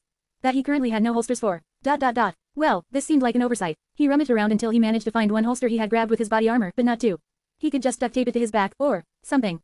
School felt a little awkward since he brought guns, but he dropped them off in the club room and finished off a certain club swords. Then he went to his desk, and the wall was sleeping on his desk. He looked around, seeing the guy's stuff at his usual desk, and became increasingly confused. Why was he here? Is he looking for a fight? But why would he look for a fight with me? I don't even know his name. He looked around, and no one noticed his small problem. He just waited while standing around and, eventually, the teacher came in and did his quick internal roll call. He hadn't called out the names once, just pivoted his eyes back and forth. He nodded hello to Midoriya, then glanced at the giant in his chair. Don't worry about and just take one of the other chairs. There are no rules against it. Midoriya was a little upset, but what could he do? He sat in a usually empty chair in the back and got to work. Eiko woke up with a start. What's his name? She cut herself off, looking around and then grabbing her phone. She was 3 minutes late. Did the teacher only stay here for 3 minutes? She had an entire plan, and it all failed. She'd be in his chair, he'd come up ask her what she was doing and she could ask for his name and to see him later to bring up the throwing. Failing that, she could ask the teacher for his name, but she missed everything by sleeping through everything. She muttered curses and slammed a fist down in frustration, partially crushing the desk like it was cardboard.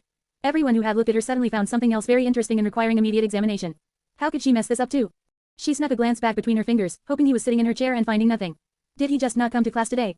She buried her face in her arms, an embarrassed mess, and didn't even think to check the rest of the classroom for him. Otherwise, she would have noticed that he was just one chair behind her. I knew it, he is trying to kill me. Midoriya avoided the giant guy like the plague, bolting for his room at the first chance and grabbing the last of the swords, finally hitting the kendo club. He knocked as usual then entered, looking at the slightly improved scene. They weren't much better, but they were at least using real weapons. Those who were there anyway. The techniques were literal garbage, but who was he, a non-kendo club member, to judge? Well, someone with eyeballs for one. Are you guys practicing kendo, or trying to beat each other into submission? Midoriya cast a line, just to see what he'd catch. He got a few. Oh yeah, you wanna go around to try it? Midoriya thought over it. A minute here was a minute far from where that murderous giant who broke his desk like he would Midoriya's femurs was a pretty good minute. Sorry, but I'm open Tuesday. Got places to go that I don't want my face to look like a beatsteak for. He needed to hit the road though. He exchanged one-liners and left, changing outfits quickly in his room and rushing toward UA. He opted to scope it out from atop a building. Then, he hit a nice abandoned section with the OL/X, slash and walk through. Security here was kind of disappointing. Midoriya didn't wonder why as he teleport ran to the unforeseen simulation joint and checked the building out from the left side. The front was for the obvious people who were supposed to be there, but the back was obvious for the people who weren't supposed to be there. It was oddly easy. Midoriya thought he'd have to sneak in from the front, but another X, slash and he walked through the wall and into a city that was on fire. This is a waste of money. How long were they keeping these fires running? 24/7. That's just wasteful. God, no wonder they went through so much propane and propane accessories every year. People thought it was for the UA sports event, but it was actually just for this shit. Midoriya disappeared, taking to the shadows and ascending to a nice height. He aimed at a shark guy who was sticking his head out of the water and finished charging, keeping his body pretty relaxed as he fired. The large, cannon-like blast was followed by 2 smaller blasts as he muttered. Left gun, lefty, that's dumb. Laser, not accurate enough. The water was blown in every direction as the first hit sent him back and actually pushed him up slightly, then the additional hit sent him further back. All eyes turned toward him. The name should be something pretentious, annoying, and kind of funny. Should I ditch the L? Ah, I got it. He resumed the posture, charging another shot. Kill M with kindness tilde. Whoosh tilde bing bing. Another large shot followed by 2 smaller shots. The name wasn't permanent, but kindness seemed pretty good. The main shot hit one dead on and sent one more spinning, and only one of the minor shots hit. Still, 2 students went sailing and a bunch of strange purple balls fell into the water.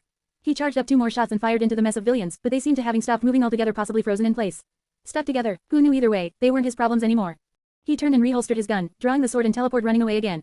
Those villains in the pool might not be his problem anymore, but this place had plenty of more problems to take their place.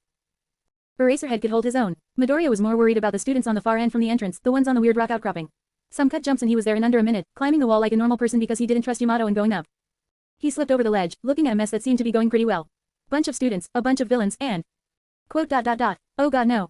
There was Denki Kaminari, running face first into a villain, electrocuting him. He pushed the fried man down and laughed as Ronin tried to start climbing down, but made the mistake of looking back.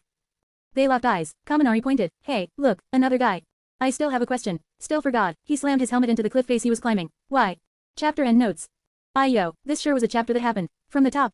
Vest making and cloth working. I've done Boy Scout sewing and that's it for actual hands-on knowledge, but I watch way too many sewing videos. Those things are cool to watch. Who's the vest for? We all secretly know. What quirk was put into it? Won't reveal yet, but it was mentioned it has a visible effect. The new method of making possessed items splitting material. It weakens the impact of the quirk, as the quirk works best when in one piece. If the material is split in half, it's about half strength. Not exact, but hey, it was just discovered and not yet revealed to all for one, though he might think of it on his own soon. Gun making itself. I have not seen many guns being made, I must admit. I do not own a Sig Sauer, and the guns I usually fire are revolvers. I have very little experience with guns but have fired handguns 3 times and shotguns over 10 times. Not entirely sure how accurate I was, since almost all guns are machine-made. The school still exists. The canon doesn't let us see it a lot, and I get why, but being in a school is a big part of this. It's part of the name, and it's not just the setting. The limits and dynamics it creates can be used to better explore a story. Not that I'm doing that, God knows I'm just piddling about to set up the next custom arc since there won't be another major incident for Midoriya. The sports festival will happen, but it won't have as much of a direct effect on this story. I'll have to wrap up the Eiko arc in its place. Complaining about UA wasting money. They seem to print their own money with how big their budget is. Still, it's a good place to test out the new weapons. I have taken a few suggestions and have the names I want for both, and the current name for the left handgun isn't permanent. Ronin isn't changing the canon that much, just speeding up most people getting out of there. Suyu and Mineta aren't in danger since the only reason they went over to see the fight in the canon version was because of Midoriya mentioned it. No Midoriya, they don't go over there, they stay safe. All the others got out on their own without any help, so Ronin just makes it faster. Oh hey, as blonde boy I remember that guy. Chapter 34. Chapter summary. Midoriya got stuck in the middle of the USJ incident because of his own curiosity, but instead of leaving like a person with a brain and a magic bullshit sword as saving people. What does he think he is, a hero? Chapter notes. See the end of the chapter for notes. As everyone turned to look at him, Ronin flipped up. There was a blanket and, presumably a person underneath it. Didn't have to worry about whoever they were. Ronin walked towards the mass of villains right as a giant sphere of electricity was created only a few meters in front of him, electrocuting almost all of the villains. Midoriya did a sweep, shooting anyone he thought was still awake to see if they flinched and repeatedly kicking anyone who was. Quote. You should get. Hey, Dwee Tilda, what the hell is wrong with his face? He looks like he got a couple of concussions. He started imitating a train as he went in circles. Ronin raised his gun and charged shot one of the people who was getting up, a weird skull-capped dude. His body was creating electricity, and Ronin was not in the mood to get into a long scrap with a sentient battery. 3 more charged shots and he stopped moving, having been slammed into the wall repeatedly. He reholstered the gun and tossed Kaminari at the blanket, hearing some girlish screams from inside as he hopped away. The fewer witnesses, the better. Kaminari would hopefully forget all about him when they later asked for his version. The next place was an ice zone. He didn't remember seeing that ever. He cautiously peered around, admiring criminals and punks frozen in ice. Quote. Guess there wasn't an ice zone. Somebody was talking to the criminals, probably the person who created this winter wonderland. He turned and began walking away, not seeming to need Ronin's help. Made it easier for him if some people were competent, thank God. He doubled back to check on Eraserhead and oh, there were some people he was vaguely familiar with. Kurogiri was next to the guy from the bar, the gamer, and a new ugly bird face. Speaking of bird face, he was pulverizing Eraserhead. Well, at least we can ruin the symbol of peace's image by killing another teacher, Whoosh Tilda. The charge shot special hit Hanzi from behind and made everyone stop for a moment. Ronin already adjusted his position, moving further than usually possible since the bullet was so much slower than a real bullet. What, wasn't that All Might's punch? Where the hell is he? Shigaraki scrambled to his feet and glared in every direction, but found nothing to satisfy his rage. Kurogiri got up as well and looked around a lot more calmly than the scraggly gamer. I don't think so. All Might's never been of the stealthy mind and is as inconspicuous as a house fire. Kurogiri really didn't want it to be who he wanted, because if it was a few slashes from that broken-ass sword and their Nomu was coming home in bags to be glued back together. Regeneration didn't work on a sword that didn't actually cut you. Another blast from the gun, this time hitting Eraserhead and sent him rolling away from. Bird thing, seriously, that was a weird mutant. He then ducked away as Eraserhead wisely built some distance. Quote. Shit, Kurogiri, we're fighting a hidden boss when we should be fighting the final boss. Hidden boss, I kinda like that one. Kurogiri prepared to deal with Eraserhead when someone screamed, from up by the entrance. A huge figure with no smile, staring a million miles away. I am here. There were cheers, but Ronin was glad he could stop giving a shit and relax. Until that villain opened his mouth again. Hey, Kurogiri, looks like challenging that secret boss was the continue we needed. It's like they want to fight All Might. But, well, he would be considered the final boss for a villain. And that would explain why they brought that weird bird dude other than to curb stomp Eraserhead. He looked away as All Might charged, contemplating the distance to the edge of the USJ, to freedom. That'd take what, a minute? Half and I'd be gone. Only one who saw me was fried brains, so I could just tiptoe away. I'd say I've gone above and beyond the call. He started to slide away, keeping an eye on the fight. They exchanged holy shit that thing could take All Might's attacks. They exchanged blows before All Might's bare minimum of fighting intelligence that he built up gave him an advantage on the idiotic creature, allowing him to adjust and attempt a suplex. Right into a portal. Nice one, All Might. The bird monster then grabbed his side, the injured one, to add insult to injury as the portal began to tighten around him. Right as Ronin drew his pistol to take the mark, a wall of ice covered the scene and froze half the bird monster's body. Then, a redhead and a very familiar blonde charged onto the scene, yelling words he couldn't hear. Bichugo grabbed the metal brace around Kurogiri's neck. Hey, that's the vest I made for him. Not a bad tailor if I say so my focus. Everyone exchanged some words making Ronin wish he was a little closer, but they had this in the bag. It became a chess game. The villain's bird guy moved to threaten the students, All Might moved to save them. They kept exchanging cheesy lines, so nobody was in that much danger anymore. Then the villain and hero moved forward to threaten only each other and entered a stalemate of wins. Midoriya took notes over the scene from the comfort of being the furthest away. All in all, it was time for his exit. The villains were getting wrapped up or flying straight through the ceiling like a bottle rocket indoors. Glass had shattered, and the metal structure was compromised. It dawned on Midoriya the reason it was so easy to get in was that someone else already disabled security for him, even unknowingly. He really owed Kurogiri for not getting himself busted. Just as he was starting to sneak away, a real gunshot rang out across the building as Hanzi took lead to the leg, making him stumble. That'd be Snipe. So, pro heroes arrived. Shit. Ronin took over as he descended into the shadows, disappearing from view as the pros came and hunted the remaining villains. He could wait this out. He could make this work. Quote. So you're saying someone else was helping you, and they took out most of the villains? Detective Tsukuchi asked, taking careful notes as he interviewed the story. I thought it was one of my classmates, but they seemed to have some sort of impact quirk. They could hit people without touching them. I only took out 10 of them, everyone else was him. That was a lot of villains. There had been roughly 50 villains found so far in the fire district. Haha, bike man guns go bang bang. Off to one side, Kaminari imitated the guy he saw, pointing a finger at everyone and shouting. Bang, bang, bang, Why don't you go flying? Yayorizo looked at him in confusion. Quote. Why would I go flying from a gun? Quote. Cause bike man's guns make people fly. He said it like this was one of the fundamental principles of the world, and one that everyone should know. He points at people and they go up. You saw that guy. Suyu walked over. Someone started shooting at the villains while me and Mineta were stuck in the shipwreck zone. His gun was really weird though. Wait, you saw the man who was doing this? Detective Tsukuchi flipped to a new sheet of paper. Witnesses made everything easier. While most had mixed reactions, Kaminari raised his hand. Haha, tilde bye bike man. He waved as Tsukuchi approached. Did you see him leave, mister? Kaminari blinked. I think so. Haha, I'm Katamari. He means Kaminari. Kaminari looked so proud of himself, with a big smile on his face. Which way did he go? He could make an area to look for and investigate whoever was doing this. While there was no doubt this person had been breaking in, they either came in with the villains or were already here. Kaminari blinked and squinted. I don't know. Hey, bike man, which way are you leaving? Everyone heard a car start and an engine rev. One of the police cars started to book it out of there, driven by a man wearing a completely black mask. He was over 100 meters away in under 5 seconds, nearly flipping the car as he took the corner while driving like he was gonna die. He went that way. Kaminari sounded so pleased, but Tsukuchi had bigger fish to fry. All unit, what the hell? Someone had slashed all the radios in their cars. Sir, the tires on all vehicles have been slashed, and we haven't managed to get communications back up. Son of a. Who the fuck was that? Just walking in, gallivanting out with one of their cars. Quote. Chief is gonna have my badge for this. Ronin really always wanted to drive before that, but his first time cured those idiotic thoughts as he bailed out of the car. Fuck cars. The car went straight into the concrete gulf as he hit the sewers. He nearly flipped like 100 times. He didn't want to die. Ronin took twist after turn until, finally, he was in a familiar spot, the sewers underneath his school. Like a shadow he crept, returning to his room. Fuck, he just wanted to see All Might teach, not commit grand theft auto and property damage.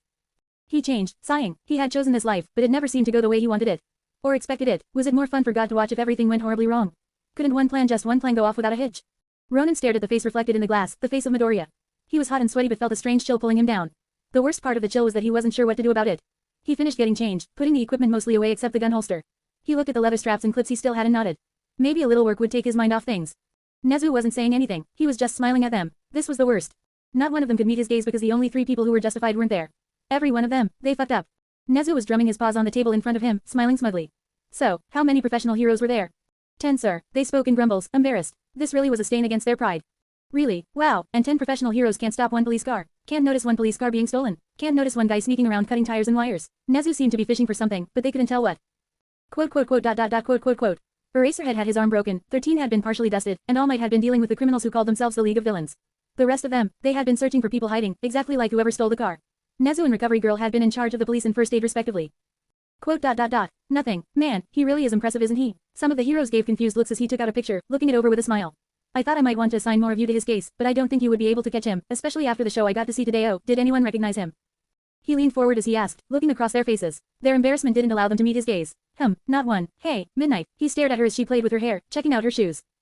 Quote. Yes, sir. Nezu showed some teeth and slid the photo. You recognize him? He crossed his arms, letting his chin rest on his wrists as he idly watched her put 2 and 2 together. Quote. That motherfucking son of a. Nezu took back the photo with the help of a meter stick as Midnight swore her ass off, already knowing what she was about to be assigned because that bitch had shown up here. Nezu deployed the stepladder and clicked a button, making the meeting wall flip to show his theory board on Ronin, and adding the photo to the wall. Hey, one of you recognized him. Guess I know who to put in charge of searching for that police car and the man who stole it, read Midnight. She had folded her arms up and laid her head on top of them, still swearing every cuss word she could think of. He patted her on the back. I think we're done for the day. Good time though, nice hustle everyone, and I'll see you all together at our regularly appointed meeting time. After they left, Nezu needed to revise a few of his thoughts. Namely, how did Ronin get in? And had they finally found his quirk? It seemed to either use or be focused by that gun, like a piece of hero equipment. A shockwave of some sort. Air, pure energy. Perhaps it needed to consume a force to work, like the ones created by traditional gunshots. From the descriptions, the shots from the gun were more like blasts from a tornado, giving the target a slight spin toward the shooter's right. He'd check footage of Najire and her quirk to see if it was similar. As for getting in, it was still unknown. All footage had been cut and looped well before their encounter, meaning he arrived before the heroes and after the villains if he couldn't just circumvent all their security systems. But then why run? He had to not believe he could get around security, otherwise, he would have left quietly when we weren't looking. Therefore, he'd been banking on leaving while they couldn't react. Was he in league with the villains? No, with his knockout count there's no way. Besides, he attacked every villain he found and avoided the students, almost the complete opposite of their intended purpose. Nezu drank a cup of tea as he tried to deduce Ronin. A few things were obvious, like that he had been there before Class 1A and had been fighting the villains. Maybe the villains were teleported in without checking who was among them, and Ronin was already fighting the group pre-selected to come here. The one called Kurogiri didn't check who he teleported and so grabbed Ronin too, bringing him into the fight. No, that's idiotic. They would have had gathered in one place beforehand to check. All in all, Ronin shouldn't have been there. His presence defied all logic, but there could be some things learned about him from the experience. He's improved in how he fights. He also probably didn't expect to be found or recognized, which made him use his quirk, or he was forced to use his quirk once, and after that hiding it became pointless. Nezu spun in his chair, looking at the board. If we could see him in action more, we could deduce if he has a school of fighting or is home taught by the combination of moves he knows and the style he performs them with. His guns are probably the guns stolen from his victims. His arsenal is improving steadily. His time of operations had shifted, becoming earlier in the day recently. A change in classes. A new school year had come, so maybe he now took online classes to free up his schedule. Wait, really? He shifted for some papers, checking through all of them. Ronin was known to be a super vigilante because he acted differently from almost every other vigilante, acting in nearly the middle of the day. He had never used his quirk before, and there were hardly any other traces of him. He was just a wind of destruction, acting whenever and wherever he pleased. But there was a pattern, and it was fucking hilarious. Ronin had never, ever, been seen out after 9 on a school night. Nezu started laughing. Does Ronin have a curfew? Chapter End Notes. Yo got a friend in me. This one took a whopping 1 brain cell to make since I had to remember what they were saying in the canon show. I then realized I could just keep moving Ronin out of earshot since he doesn't have super herring, and hence the laziest fanfic continues. More people he doesn't need to help. Fast facts, because I didn't mention it, Aizawa mentioned someone broke their legs in his class during the entrance exam. That was Ochako because Midoriya wasn't there to save her from the zero-pointer. The reason for the league leaving early was they'd be caught in a bad place if they kept fighting because of Ronin, and they weren't sure where he was. Hence, they left a little earlier with less thinking. Kaminari is dumb. I love him. He will come up again. The world's worst escape. Ronin did teleport behind a car and decide to drive away instead of risking a run for another 200-300 meters teleporting. He doesn't want people to know his powers, after all.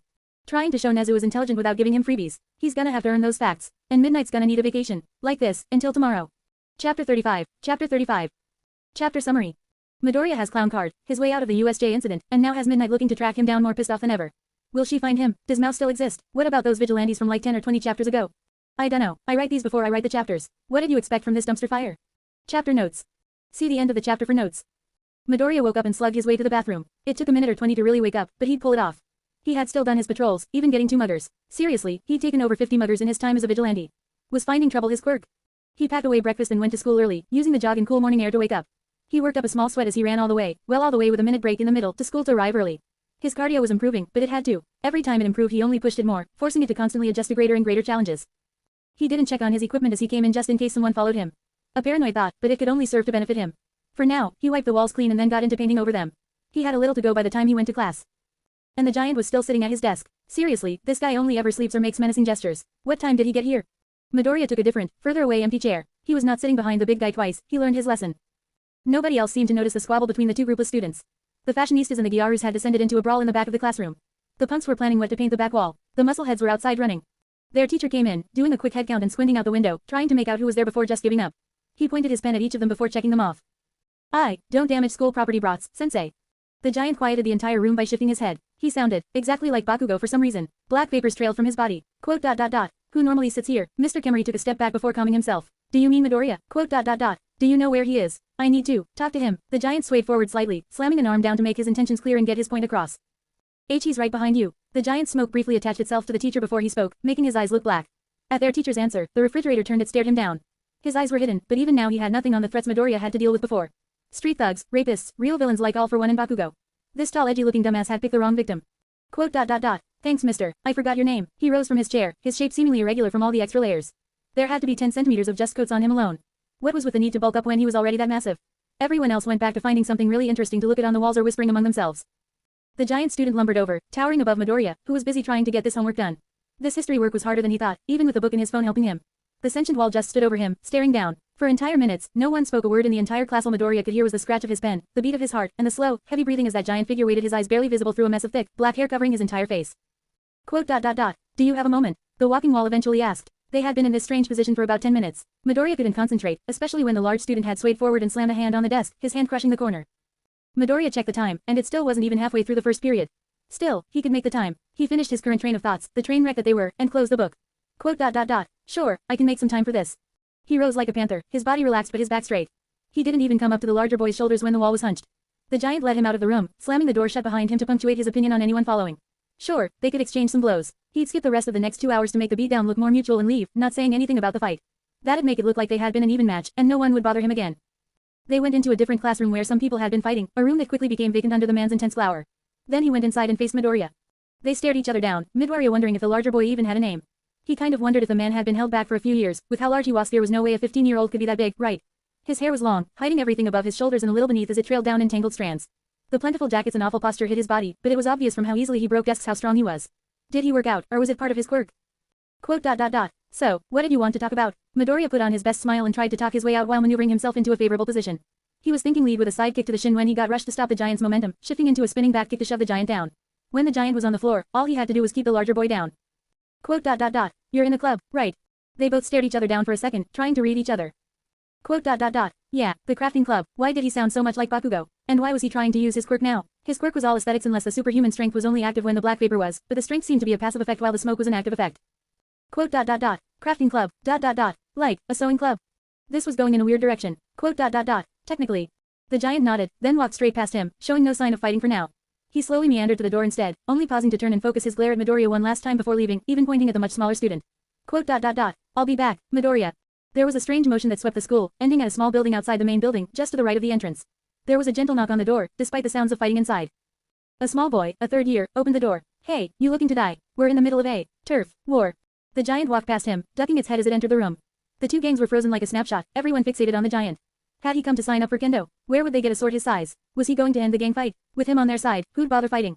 Mr. Kimmery told me that the club forum's in here. I want to sign up for a club. Where are they? Fairy shivered. Why did the giant sound like his sister? He had to do a quick check to make sure she wasn't the one talking before he regained his ground. Everyone, find those forums, right now. Scrap that, find them yesterday. Both gangs tore through the training room, trying not to upset the monster in their doorway, regardless of whether it was actually their doorway or the doorway they were trying to take. In under a minute, it had its papers. Quote. You guys aren't so bad either. Thank you, sir. Everyone spoke regardless of whose sides they were supposed to be on. After he left, the sides couldn't get their enthusiasm back up and decided to call it a draw, packing up for the day. Eiko smiled as she walked, signing off all the papers with the pen her nice classmates lent her. Everyone seemed scary, but maybe they all weren't like her. Even the throwing guy was just part of a sewing club, she didn't know they even had one. Maybe he just plays a lot of darts. Her dad did that with tomahawks and scared all their campers half to death, but he wasn't mean. She really had nearly gotten off on the wrong foot with that guy. Myodia, wait, that didn't sound right. She thought hard, trying to remember the name. She had no talent when it came to this, especially when she was tired. Still, she'd just go and have him sign off himself. She returned to the classroom she had taken him to try and talk things out with him. She didn't want him throwing needles and accidentally gouging someone's eyes out if he got angry, but he hadn't been scary at all. His eyes were pretty similar to hers, except less dark, and mortifying, and they didn't stare straight through your soul. He was still working on some papers, the same papers he'd had been doing back in the classroom while she worked up the courage to talk to him. Was it extra credit? She hadn't heard about any classwork. He must have been really diligent, and here she was thinking he was some kind of psycho. Eiko shamed herself and, not wanting to interrupt, stood quietly behind him. They were like that for 12 more minutes before he finished the work and she purposely kicked the wall, making a loud noise, and avoided punching another hole in this classroom. What is this school made out of? Tissue paper. She wasn't normally as destructive as she had been these past few days. She theorized her quirk fed off of fear, and since she was morbidly terrified by being in school her quirk fed off her own fear, amping up her strength. Midoriya never seemed to be scared, though, and she was pretty calm right now. This was a great idea. Midoriya snapped around, eyes focused right on her and spooking her again. She activated her quirk reflexively and held the paper out. Quote. Sign this. He took the paper and gave her a confused look, worrying her that he wouldn't sign. He did in the end though and handed it back. Quote. Is that all you wanted? Eiko nodded, ecstatic she finally got in a club. Only took her 10th try. Every other school year, no club would take her, but now she was really in one, and she could make all the blankets she wanted. And coats. And. She hadn't gotten any further than that actually, but she didn't care. She could start by fixing up her coats, then she could make a present for her dad's birthday. Midoriya shook his head, confused as fuck. He'd been in many fights, but this was the weirdest one yet. Then, he figured it out. Two solutions made sense. 1. The big guy wanted to sew. Whether he was a big softie, needed something fixed, or just liked sewing was irrelevant. Akathat seemed to be the big guy's name but Midoriya wasn't sure since the giant's handwriting looked straight out of a horror story came to Midoriya to sew something. 2. That human wall wanted to beat Midoriya up when he was alone. It wasn't hard to guess that Midoriya didn't have any other club members, since he never hung out with anyone. All the teachers who knew the club existed had already figured that out. Either one he'd find out when he went to his club. He finished his schoolwork, then went to the club to prepare for Aaka. He didn't want an obvious weapon that led to Ronin, and he had one he barely used. The quarterstaff came out, spinning around the room, then sat down as he remembered he needed to finish painting everything. After finishing that paint job, Midoriya started planning to replace the door with a real one. Not some flimsy piece of shidako could punch a hole into, but a door capable of providing a little security. And a lock, too, while he was in the market. Could he make a lock himself? Probably, but was it worth the effort? Making the door would be pretty nice though. Some planks of wood, some glue, a little carving. Boom, door. He didn't have any wood to make it right now though, he'd go pick it up later. He didn't want to be making a door then get blindsided by Aaka, so instead, he drilled some more quarterstaff and spear skills, like those thrusts and that smack attack that was supposed to be a cut with a spearhead. Where was he? Midoriya had been here for 3 hours after repainting the walls and there was no sign of Aaka. He could hear steps outside for the next 30 minutes before the door was flung open and nearly smashed as it slid open. Truly, sliding doors weren't really secure. Aaka looked at him, breathing heavily. Did he check every classroom until he found him instead of just asking the teachers? The room he listed was the right one in case anyone legal checked in on him. Maybe he should install a camera so nobody could sneak up on him. Focus Ronin. One step at a time. Quote. What do we do here? A pretty good question. He intended to just research and make new arm pieces, but with a new person here, he couldn't do that well, not while the larger man was there. Seriously, the Bakugo voice was throwing him off his game and getting under his skin. Aaka was looking pretty standoffish.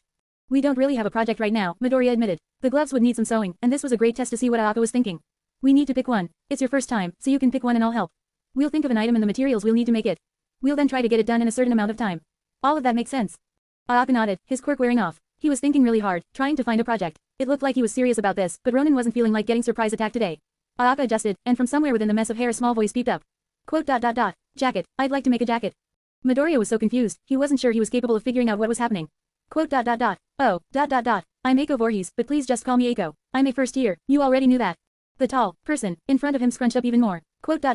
Thanks for having me. This is my first time sewing, so don't have too high of expectations for me. They did a soft bow while Midoriya was still catching up. Oh, I don't know what to make a jacket out of. Can we start by fixing this jacket? The figure took off their 4 jackets, quickly comparing them before deciding on the most beaten one and leaving it off while the rest went back over her school uniform. Midoriya was briefly distracted by a lot of things, first the number of coats, then the fact that it was pretty obviously a girl without the jackets holding and hiding her figure, then confused why she wasn't hot in 4 jackets. A nice quirk, maybe, but it could just be poor circulation. She blinked at him, still holding the last coat. Quote. Oh, why do you wear so many jackets? Quote. Oh, yeah, I have very little blood because of my quirk's eye. She rubbed the mess on her head that still hid her face. Quote. I don't remember, but my body's really cold because of that, and I don't sleep well in the dark. Midoriya slowly nodded, taking his time to adjust. Well, Color Mel right, he really was a quirkish motherfucker. He'd have to make more progress on that. Quote. Well, let's go shopping for now and pick materials. We should be able to get your second coat patched up in no time. He unscrewed the staff and put it back in his bag. Come on, we should be able to get your coat fixed up before 5 if we hurry. Another flurry of nods before she realized she'd have to follow him. Midoriya took a picture of the coat for reference and the awkward duo set out to get some sewing supplies. Under an hour later and with 6 new stab digits between the two of them, the jacket sleeves were reattached and the lining adjusted, the seams reinforced. It was hard to get a grasp on her mood, but she didn't seem too bad. Until she would get in pain and scream out with her quirk. It sounded like everything Midoriya hated and almost made him beat her with a rod. That slip-up was also how Midoriya stabbed one of his fingers. She apologized profusely but had sounded like Bakugo, increasing his odds of braining her upside the head, but he held fast. When she calmed down and turned off her quirk, which she had very little control of for some reason, she no longer sounded so annoying and the urge faded away. What is your quirk anyway, Eiko? It was a little awkward, but her last name made it pretty clear her family wasn't from Japan at least. She was wrapping her fifth stab wound when he asked, her fifth scream still echoing in his ears. Quote. Boogeyman. She didn't sound like she wanted to talk about it at first, but she continued when she finished with the bandaging. Her bandaging seemed, excessive was a nice word for it. The traits are, I'm big like my dad and get stronger the more scared people are. But I mimic voices like my mom, but my voice only sounds that way in your head. Whatever you don't like, my quirk makes my voice sound like that to you. Oh, and my blood is really thin, but I don't think that's a useful part. That's just another trait, but from my mom's side. That explained why she was so worried about getting stabbed, and why she was so cold. Blood moving through the body was a usual source of warmth, while fat's job was to contain that heat. If you only had one, you'd still get cold very easily. One meant you had a hard time getting warm, the other meant you had a hard time staying warm. Midoriya nodded and finished the jacket, giving it to her to try on. She ditched the first 2 layers of jackets and slipped it on, moving around to test how far she could move. The more layers, the harder that'd be, but she seemed fine for now. She put back on the other layers and nodded. Quote. Thanks. He smiled at her. Hey, you're a club member now. Come, don't come, but if you need anything, I'm here. She nodded as adjusted her coats, resuming her slumped position. Quote. What's your quirk, Midoriya? Oh, that was a curveball he should have but didn't manage to see coming. Should he dance around it? Shouldn't he dance around it? Well, Eiko didn't talk to anyone, and she was kinda pathetic in a fight against him. Quote. I don't got one. A quirk. I didn't quirkless. That was as smooth as a train wreck bouncing down a mountain. Eiko looked at him, muttering. Quote. Lucky. All my quirk is make me look like a refrigerator. It's all my dad's side, but everyone thinks I'm a guy. Oh, I get to give myself the creeps every time I talk with my quirk on. She kicked the floor, muttering more. Well, he never thought about it, but there were some quirks it was better not to have. Most quirks like that were either self-destructive, like Eiko's, or pointless, like Extendo Eyeballs, a classmate of his in middle school. Man, if that guy had nothing else, it was confidence. Quote. Well, I'm glad to hear it. Let's just keep that between us, alright? Another quick smile and she nodded. Alright, see you tomorrow, Eiko. He waited until she finished leaving to put away the quarterstaff pieces. Then he took a minute to begin planning the new arm pieces, sketching out the parts he could make with cloth and needle and the parts that would require literally anything else. The cloth parts he could practice and make with his new club mate, the other parts he could make on his own. Her arrival should have been very annoying, at least in Midoriya's head. She took time away from him, he had to be more careful where he put things, and he didn't have to worry about other people that much before. For some reason though, he was glad to have a new club member. Not excited, like he would go out looking for more, but glad he did have one. He finished up the planning and closed his book, looking outside for a moment. The buildings blocked the sun as far as he could see, creating an early sunset. It was an oddly calming backdrop as he changed clothes, a warm glow in his chest. Tomorrow might not be exciting and full of action like yesterday, but maybe that was good in its own way. Chapter and notes. First thing first, Eiko's infomercial. Eiko Voorhees quirk, Boogeyman. Gives large stature and super strength. Voice can sound like whatever the target fears, or be laced with sounds of what person fears, i.e. blood splatter. Any sounds not capable of being a conversation, including herself, can dominate anyone within 5 feet who is afraid and give a command, including herself. Domination wears off if the target calms down. Super strength is proportional to the amount of fear in the area, including her own. Affiliation, Ishiumi High School General Class 1A Birthday, 2/14. Height, 232 cm, 7 feet. Blood type, B likes, warm things.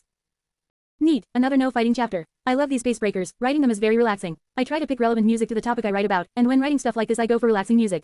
It helps break up the story and keeps back my burnout by forcing me to change my writing style. I really like wholesome and cute things, but I am not good at writing them. Since I am writing whatever pops into my brain though, this is a great place to practice. It becomes a great mix for me in trying new ideas and incorporating old ones. I already have plans for the entire anime as has aired so far, so these made up minor arcs are fun. Fanfics exist on what they can add to the canon story, and I think adding little moments like these arcs are fun. Side stories are only side stories if you don't incorporate them into the main story. Play by play, a little late this time. Do I like the confusion and misinterpreted ID trope? Yes, in small amounts. I think I've shown that by how many people project meaning onto Ronin, the 15-year-old running around copying the moves of way better fighters in an attempt to help people with a sword ripped from a video game. This entire chapter is pretty much one topic with very little shifts, so I wasn't sure what the play-by-play would actually be. I'm gonna go for an explanation of things like it's supposed to be. Eiko's quirk makes you hear whatever you fear or hate most, with no choice on her part. Midoriya hears Bakugo partially because he once feared and now hates him, partially because he isn't afraid of Eiko and so the quirk doesn't work properly. Her quirk scales in usefulness to how scared of her you are. Her strength also scales up with fear. Eiko's blood thing. Eiko probably can't be a hero because her low blood pressure makes her tire out easily from not being able to carry enough oxygen, and cold because there's not as much movement inside her body. She's no Widowmaker, but she does look paler because of this. That one was much more apt and described him very well. A creature from the sewers, doing anything it could to stay alive because it was so weak. That same weakness gave him great self-awareness. He never entered a fight he couldn't win willingly and ran from all those who couldn't be beaten. Like the police, lazy as they, could take him down if he stayed around after calling the cops on himself. Hence, booking and sewering. He dropped off his outfit and went home, for real this time. The best part of his hideout being in his school was the lack of security footage, meaning everything lined up. It looked like he entered for 5 hours, then left. It didn't include him changing outfits and cutting through the bathroom into the sewers to leave, and he did actually produce items in his club. His next items were somewhat planned. The next thing he wanted a quirk put into was the gauntlets, so he'd make at least 2. A proof of concept from traditional materials so he knew where everything would go, and then the real one with the possessed materials. The proof of concept was so he didn't have to do any last-minute modifications like he had to with Yamato's handle. He still also wasn't sure he didn't want to use traditional bullets in his gun. It could use either or with no problems, but not both. The air bullet was extremely powerful, and adding bullets to the mix would turn it into the hand cannon it was always destined to be. But that'd be a modification for the clip and would be able to use smaller batteries since one clip only had to work for 8 bullets. His room and the new gun serve as his first test subjects. Nothing complete yet, but the clip was disassembled into pieces as he drew up the blueprints for the current clips he used. Those clips could go for about an hour each, less if he spammed charge shot. The new model would be more simple though. The rapid-fire mode was pointless, and he barely even used it with the possessed clips. All he'd use was the normal and charged shots. He didn't have the wiring or soldering materials to finish it here, but he could plan what he wanted to build. Plans were planned, meditations were whatever the past tense of mediation was, and stretches were stretched before he climbed into bed, eager for tomorrow to put it all together. Class with Eiko was only semi-awkward because his desk was definitely broken. He had to switch it with a working one while she slept in the corner, completely unaware of what she'd done. She never seemed to get enough rest, but there should have been medication to help her with that. Still, that wasn't Midoriya's business. He now